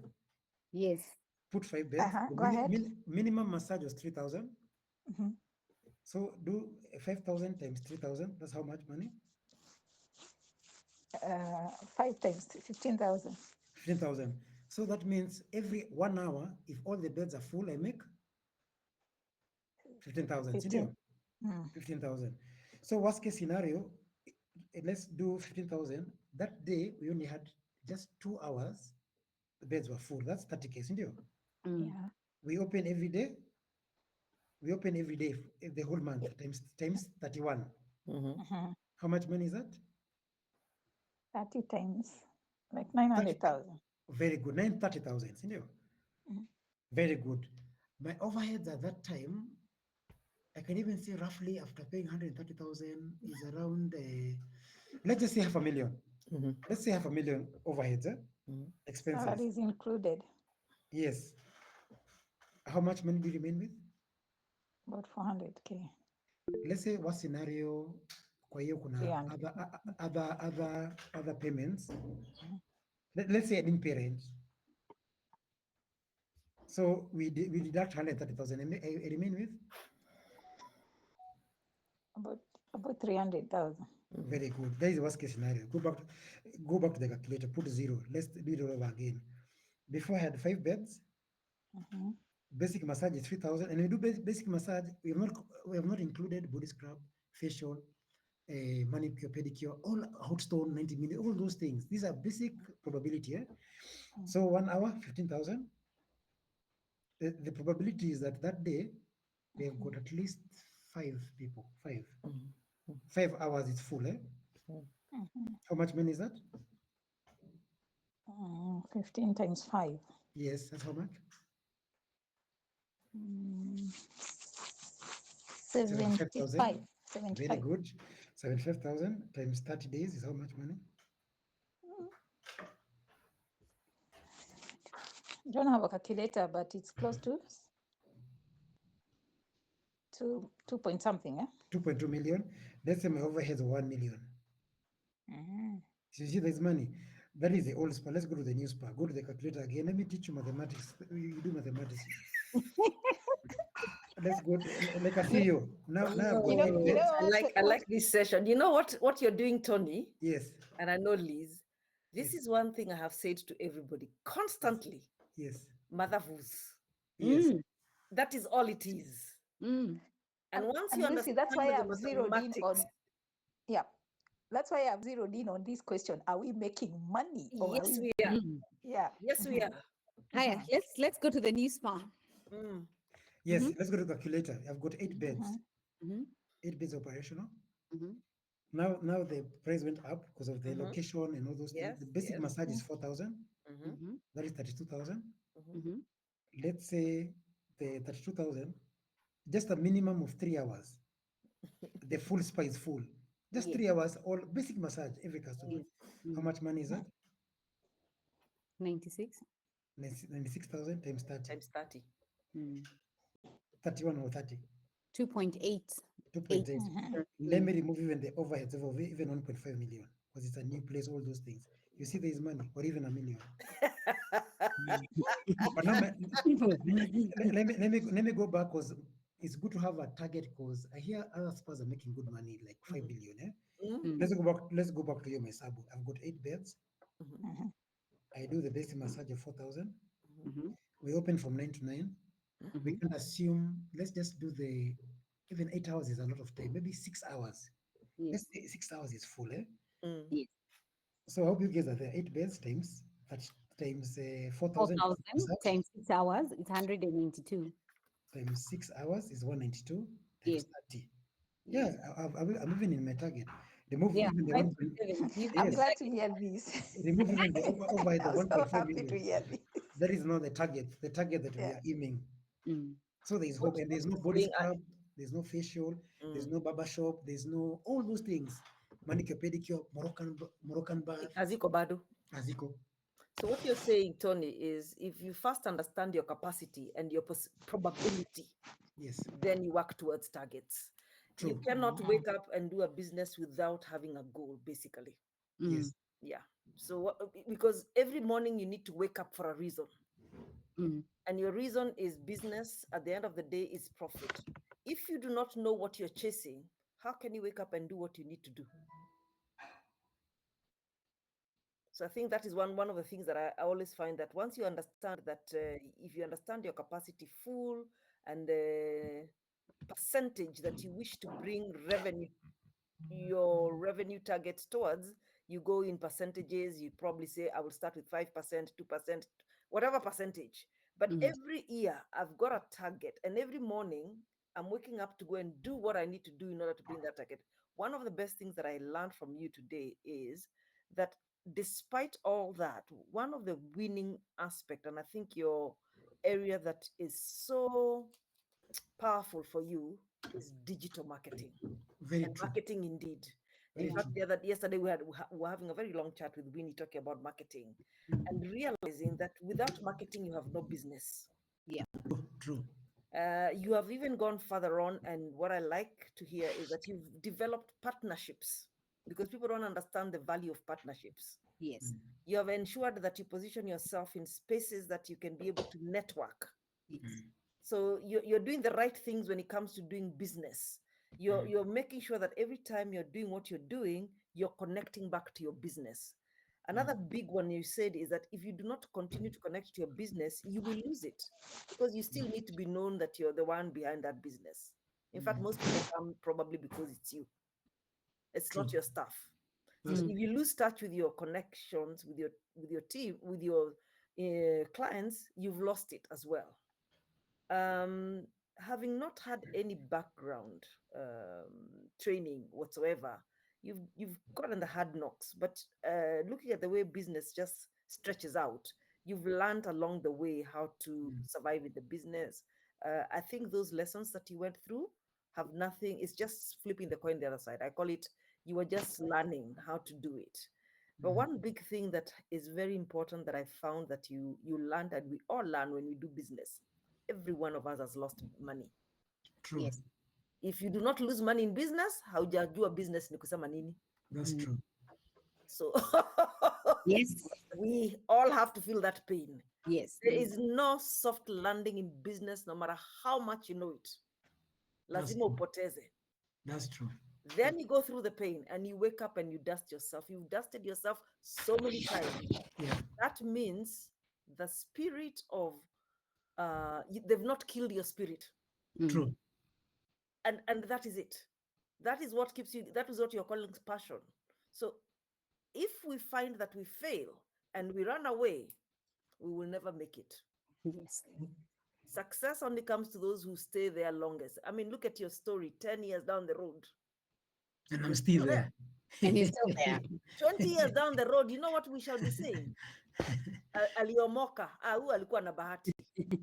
Now we will be saying aliomoka, we will say you're lucky. But you know what you've done? You've stayed. The persistence. Persistence is something that you've really learned. And that is what an entrepreneur does all the time. People think that you stay there, you half the time, like, you're saying you got first into debt, you have to get out of it. But what you've also spoken that people must never know is that you need to have various streamlines of businesses to support when things are going wrong. That's So true. you are able to survive because of that. And a lot of us are not able to because maybe we just have one aspect of a business. So it can be even tougher if you're in that situation. So normally they advise that don't have no less than 3 avenues of streamlines. If better, even 7, but connected. And you can see how you connected yours. So I see that there's a lot of lessons from your stories. It was a beautiful story. I mean, I don't know anybody who decided to be that crazy. Yes. But the last time, there's a lady called Linky Kangede. I had gone through her program a long time ago, 2014. It's called Business Incubation Africa. Business Incubation Africa. It's called an incubatee. That's a long time ago, 2010, 2011. I was being taught to become a CEO, I remember. One of the things that you're struggling with, and then I think this is in this business, and this is something that a lot of people, the secret behind the staff, and they'll tell you, the therapists, why you're struggling is to understand that these therapists are also going through situations. So in this industry, you're dealing with emotions. True. And so imagine, you said you're so happy to see a client leaving and, happy, feeling fulfilled. One of the things you need to understand also is that those emotions that are left behind by the client affect the way your therapists behave thereafter. So it's important for you now to begin to understand what is that. Have more conversations to understand and to really be able to assist them to be able to decompress. Decompress as well. Because imagine a client comes in a bad mood. Do you know that you're exchanging energies? And you said you're a spiritual person. So if you're a spiritual person, you understand this, that exchange of energy is I take your bad energy, you walk away, but I have another client coming in. And now this other client expects me to give them good energy too. But perhaps this other person left me with such bad energy, I'm not able to give it immediately. So what must you do? And so for you now is to see how you support your team constantly, to be able to also learn how to remove and to decompress so that they're always 100% giving the best that they can as they come in. Because your staff are happy, your clients are happy, business even continues to grow more. That is the secret now you need to find out. How do I do this? True. Yeah. That's true. But you're doing well. I was telling you about the Business Incubation Africa. I was called around 2019, like a success story, actually in a hotel. Imagine. And I said my story in front of Burale, Pastor Burale, and the minister. Actually, is an assistant. It's below the PS. Who's below the PS? Someone below the PS in youth ministry and affairs. They listened to my story, and the same thing I told you guys, same story. And Burale said, if you had no knowledge in your industry, I have to come to your spot. If that is what you're doing right now, and people are being there years, and you've gone through all that, and you're still there, that is a good success story. I think one of the things that we also struggle in Africa and in Kenya particularly is genuine investors and partnership. How do you go about that? That is a pain in Kenya. You just find, as you said, not genuine. We have a gap there. Hmm. But, If even capital, actually, most of the time, because of the my relationship with the bank, mm, it has really assisted me. Because if I didn't have a relationship with the bank, good. in 3 months I had to do a new SPA. Imagine that, that's another success story. Last Mm, year, 29th November, I had to launch a new SPA, you can imagine. mm. Yes. Where would I get the funds from if Of it course, the wasn't from bank. the bank? Yeah. So it's good to have financial with the banks. You can be able to borrow. In fact, what you've done and you've shared with everyone here is that I think their struggle is the capital. Capital. Capital. Capital, capital, capital. But how do you access capital? Because in Kenya, unless you know somebody who knows somebody who knows somebody, but you can actually go straight to the bank, and you've done it. You're a true example of what you need to do once you get to know the bank. I Another think that is point, something you need to talk a little bit more. How did you manage to build that relationship to such a point they trust you? Because this is trust now. true, true. Because of actually savings, because of also paying on time, not failing to pay. Mhm, And actually, if you have savings and you can imagine from the other loans I took, I paid and I cleared. So when I'm going back, they give me another one. That's the advantage. mhm, Hmm. Then another thing, which I can also say like a different point, people and all of you, we need to have financial management. mhm, Financial management means you yourself have to be taught. And actually, most of that has happened to me in BNI. You have to be taught on how to handle money, how to also, what is it called, to manage debt. You've got debt. How do you manage debt? How do you use money? mhm, How do you also manage operating costs? Operating costs in a spa, actually, spas are very expensive. I was saying operating cost is so high. If you don't get clientele, you close. mm, If you don't clear things like electricity, because like now where I am right now, there's no water. Imagine I buy water every 5 days. I buy water. I started buying 10,000 liters. Yeah, 10,000 liters. You can imagine I was buying at 8,000, and I've got 30,000 capacity. I started buying 8,000, 7,000, 6,000. Back I got to someone who can give me 4,000 to survive, to take the cost very low, because now the expenses are high, then you get low income. So what happens to you is like your business, you're just paying people. There's a time actually I was just paying people. I get nothing, zero. What kind of business is that? No profit, no nothing. So as CEOs have to have financial management. And actually I tell my staff, how can I just give my brain and how I think to their heads? Sometimes they feel like that. Why? Because my experience and also working on myself as a person to have the knowledge and expertise to run a business mhm, and also remove emotion, like the emotion part. Because sometimes I get angry, but how can I now use my head and not use my emotions to make decisions like hiring, like firing, mhm, like making financial decisions? mhm, You have to work on yourself as a person, as a CEO, mhm. to keep moving. You. Yes. Yeah. Any other question? I don't know if any other question. Hi, Tony. Yes. My name is Felicitas. I'm one of the committee member. Unfortunately, I cannot be seen on camera. Mhm. But I have I have a question. Yes. Um, you've said that you've had a lot of hiring and firing True. for some time. Yes. Now with the new location, how is that going? And if it's better, what do you think has made it better? And what was making it firing and hiring that time when it was like that? Actually, number one is I worked on the staff. I told you I hire on referral. Then number two, even end of last year, actually beginning of this year, end of last year, when I see funny behaviors and professionalism, attitude, I sack you. I start giving you reasons to sack you.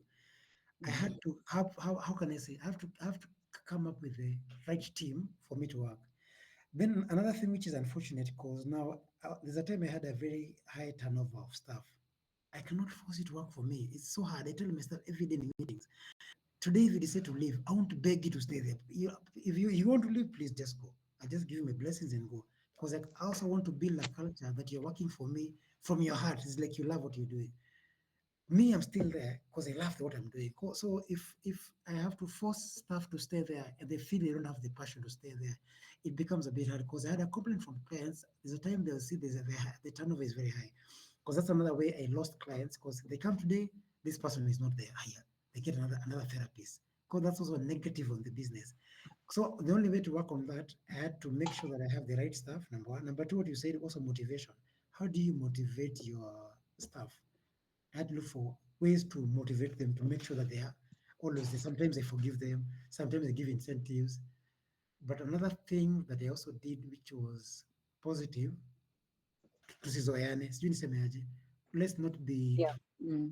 that's another thing you notice. There's a time I was very close to them and they took, actually that's the time they really stole. I didn't even be there, they're stealing. You need to have a space, you, the manager, the owner, with your staff, because there's a place, if they pass, now you cannot control them.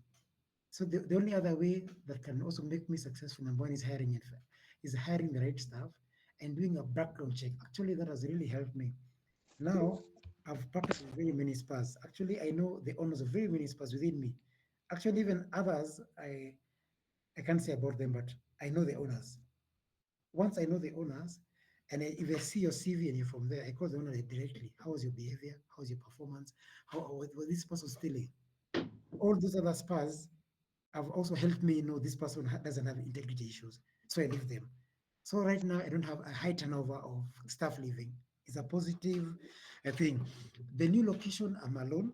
It's a better location. It's an outdoor location. It's more private. So I'm getting more clientele. Actually, the former clients who used to come before, sometimes the parking was full. So many things they didn't like. Now they have a parking, they can sit in the lawn outside, they're enjoying the premise, they're like, wow. So it's a plus, for me. And I have days for offers and discounts. And I still give free things, free juice, free steam bath, free wine. Imagine all those free things.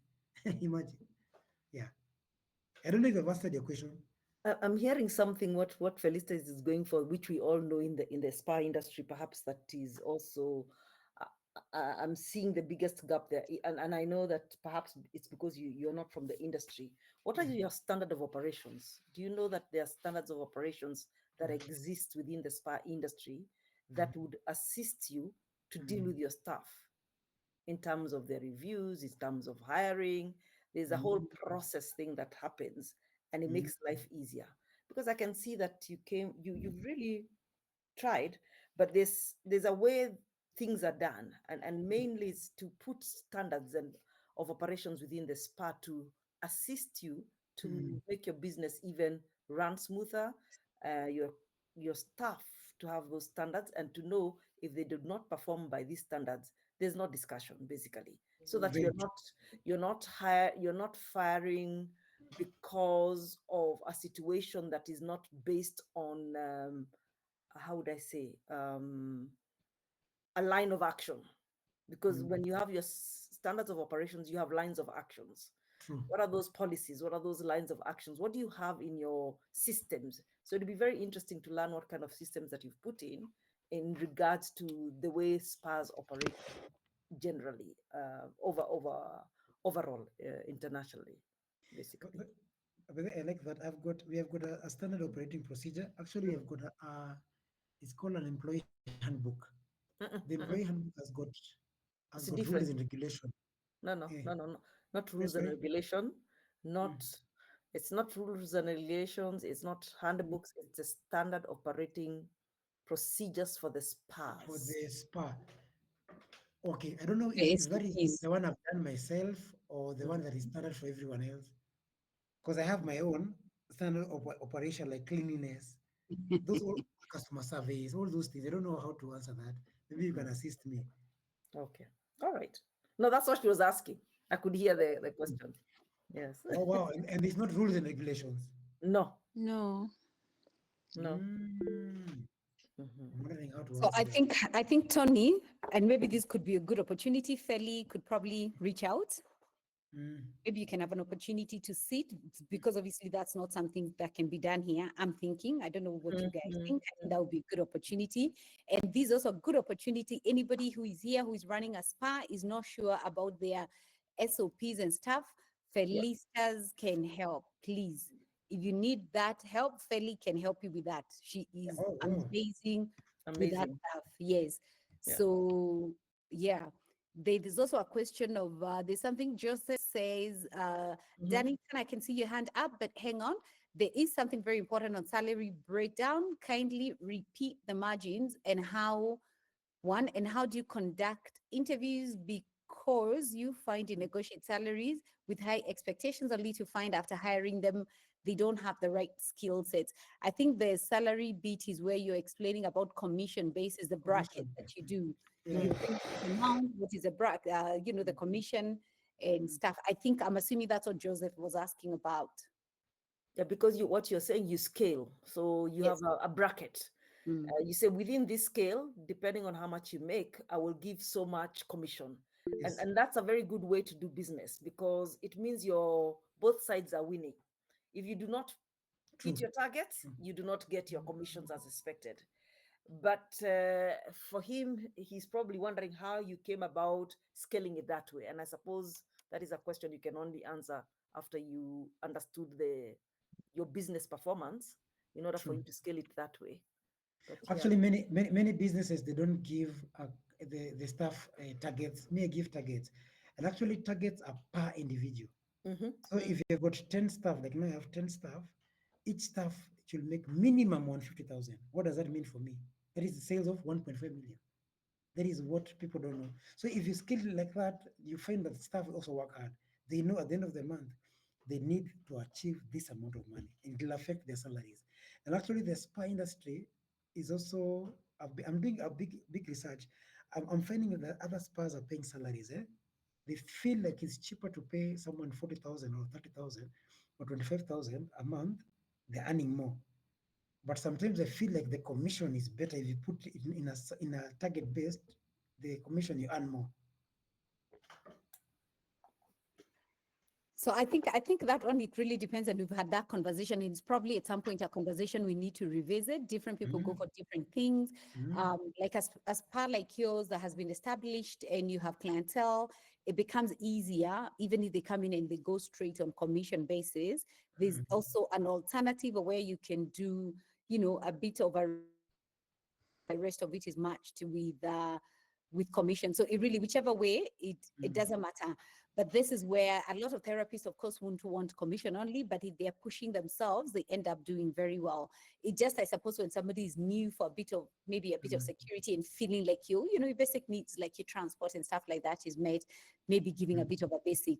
But I think, and this is where, guys, we keep saying, as we could sit and have these discussions as a group. So we are not saying there's one right way. Right now, people are doing different things, but what should educate what you do and how you pay, it needs to go back to costings. So let's also not just look at figures, even too, without, having some numbers that are backing you up. And for those who are asking, Beverly and everybody else, Feli, I've taken the liberty to put your number on the chat. Felista's number is on the chat. Please save it so that those who want to reach out, you're able to reach out.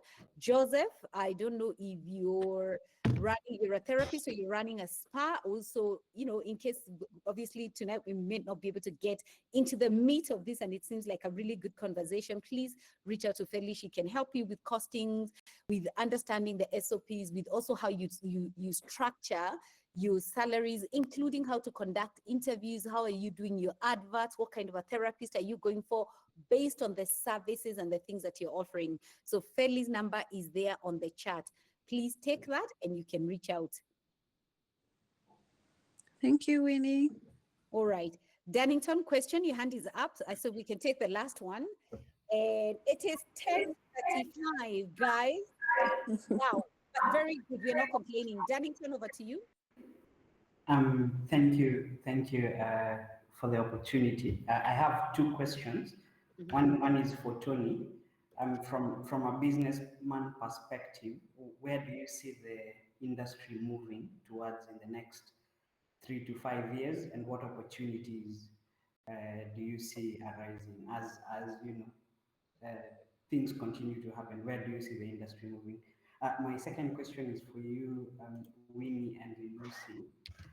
Is there currently an accrediting body or an accreditation body for spas in Kenya? Because most of the conversations you're having, especially from Lucy, most of those are usually guided by independent accreditation bodies. Is this part of the agenda for the association, or maybe you can also just paint a little picture on what that looks like?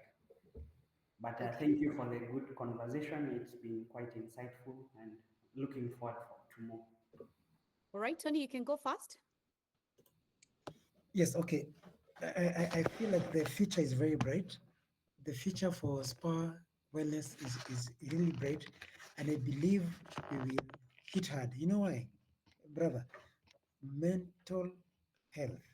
Mental health is serious. People are dying. People have got stress. People have got so many issues that are going on, living even loved one, all those things that are happening in our normal routine. And us, we are there to provide the solution through health and wellness, through massages, some time off where you can relieve and rejuvenate and restore lost energy. Where we are going, our future is bright. And you can see how that happens, brother. When COVID came, that's when people knew, hey, spas are important. Why? All these things, saunas, steam baths, all those things. They were telling, it was Magufuli who was saying you have to go steam, that steam bath kill the coronavirus, all those things. That's when people started getting awareness of, of healing and spa therapy. The other time I was, sorry, 2 years ago, I had a, it's called a rotator cuff surgery when I was doing something called hydrotherapy in Aga Khan. You can imagine hydrotherapy in Aga Khan is only in 30 minutes. I was paying around 8,000. All the guys who were in that hydrotherapy at that time were old guys. Guess what they were complaining about? Back pain.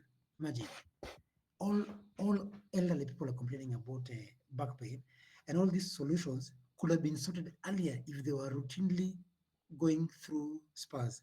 So the future in 5 years, I think, will be the top. Actually, will be the top in the next 5 years.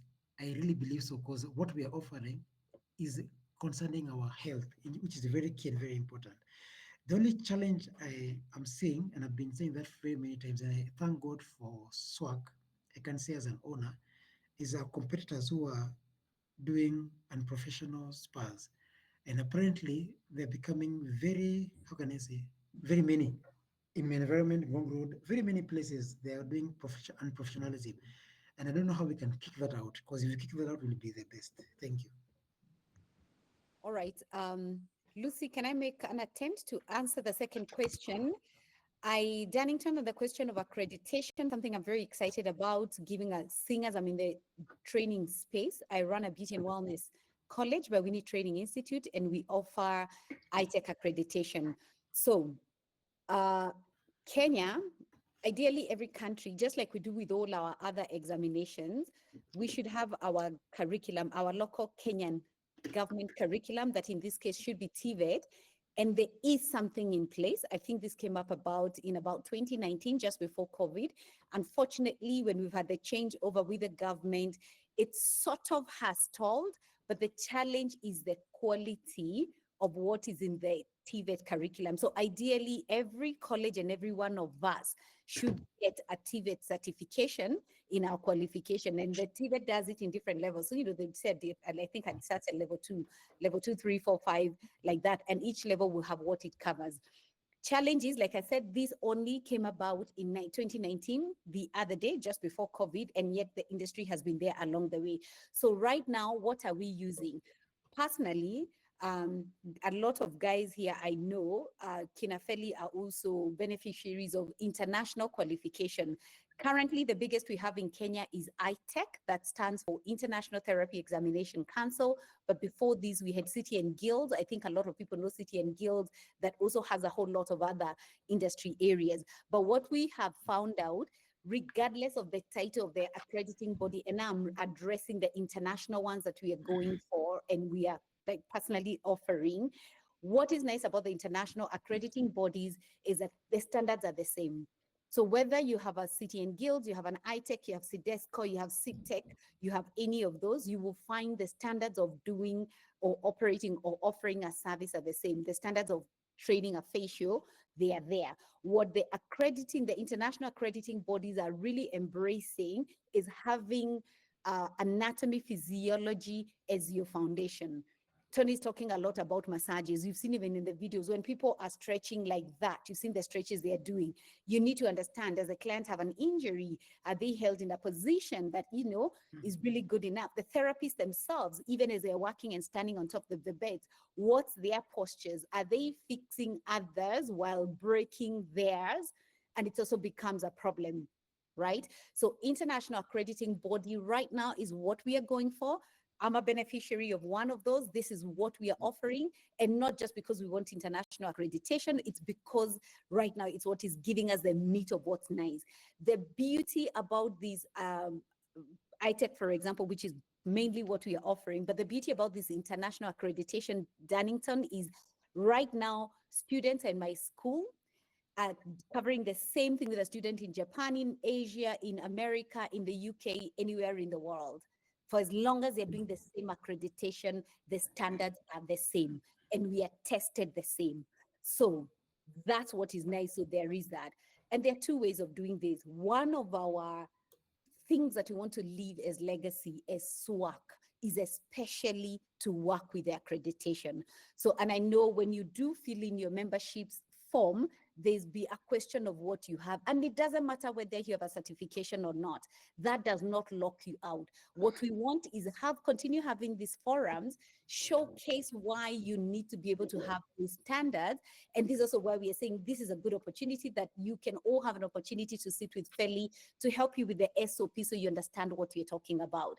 So as much as at the end of the day, every business will have its personal touch, but what are those basic acceptable standards? And if you go back to the website also tells you, for Tony, for example, and actually, I really, really recommend Tony talk to Feli so that even as you're calling yourself a spa, what are the things you're doing or not doing that you need to do to fall into that category? Because the places you're talking about, the brothels or not, these other funny places, legally in Kenya, I think there's a legal framework that allows them to run this kind of businesses. We, however, don't want them to call it spas, right? Because it's not a spa. So I, for example, have a beauty clinic within my school. It is a beauty clinic, it's not a spa.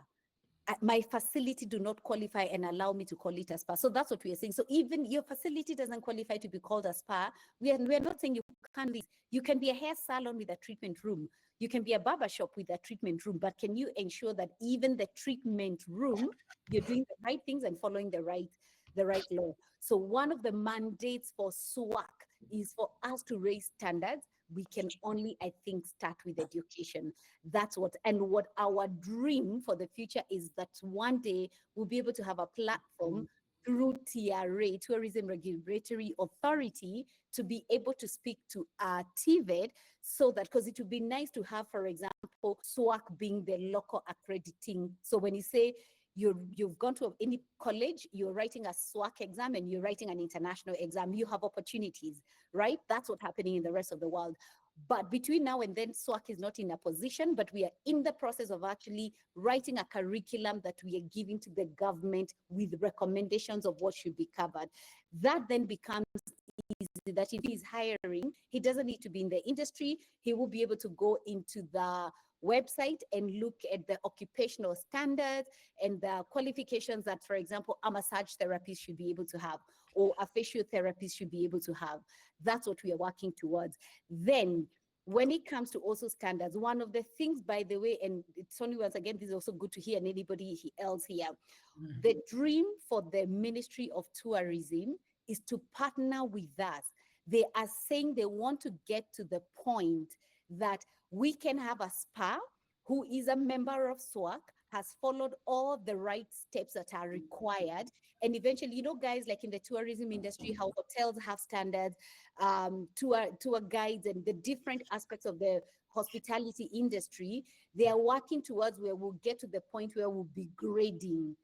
And as such, we will also belong to the tourism department, that when we are talking Tembea Kenya, the government is advertising Kenya, wellness tourism is actually something. So the government, and Lucy can vouch for this because we were there when we were told at the time by the DG, is we want to get to the point where you can have the tourism people in the tour industry being told, please advertise Detox Health Spa.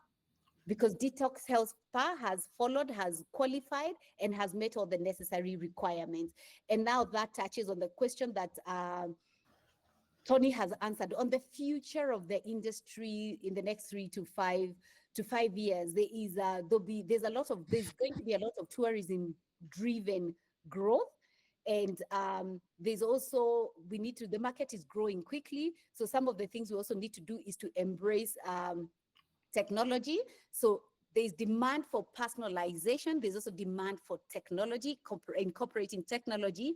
There is demand for mind, body, nature, and local culture integration. So if you can find some sort of integration anywhere near there, it's going to be great. So what would be the opportunities, the strategic opportunities for us as therapists, trainers, business owners, investing in certification and quality, develop signature treatments, wellness tour packages, leveraging digital wellness trends, and you tapping into corporate and residential programs. So I feel those are the opportunities that the industry right now has. There's another opportunity, Winnie. Yes. I don't know if you guys watch news, Dorrington. The UN is making Nairobi one of the The headquarters, yeah, the UN is Headquarters. moving its headquarters to Nairobi. You can imagine all those guys need spa and wellness. So that's the money for us. So that's a big opportunity in the industry. Yes, yes. Mm. Mm. Yeah, so I hope that answers your question.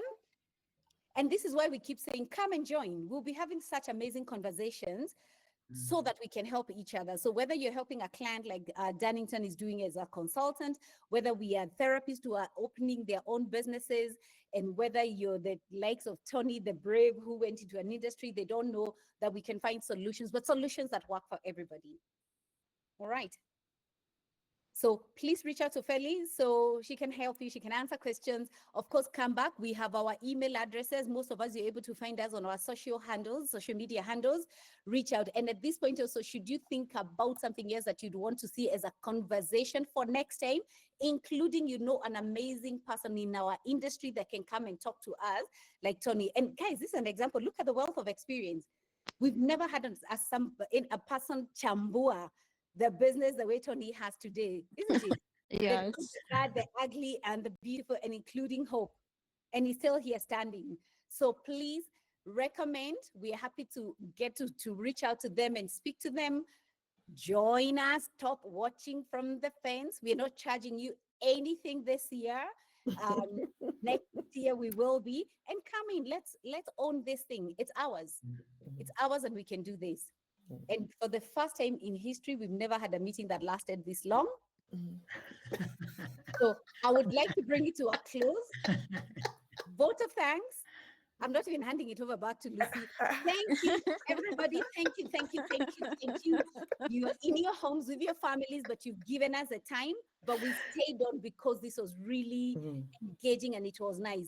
And Tony, to you, Asante Sana. Well May done. you be blessed. May your business flourish. Thank And you. please reach out if you need help. You no longer have to worry about, struggling. And I don't know why you do anyway. You know us and you, but now feel free to join while you're when you're at it. So reach out and let's support each other. Ladies and gentlemen, Thank you. please do have yourself a good night. Tony, thank you so Thank much. you. Thank Good you. night. Good Bye. night. Thank you. Bye. Bye.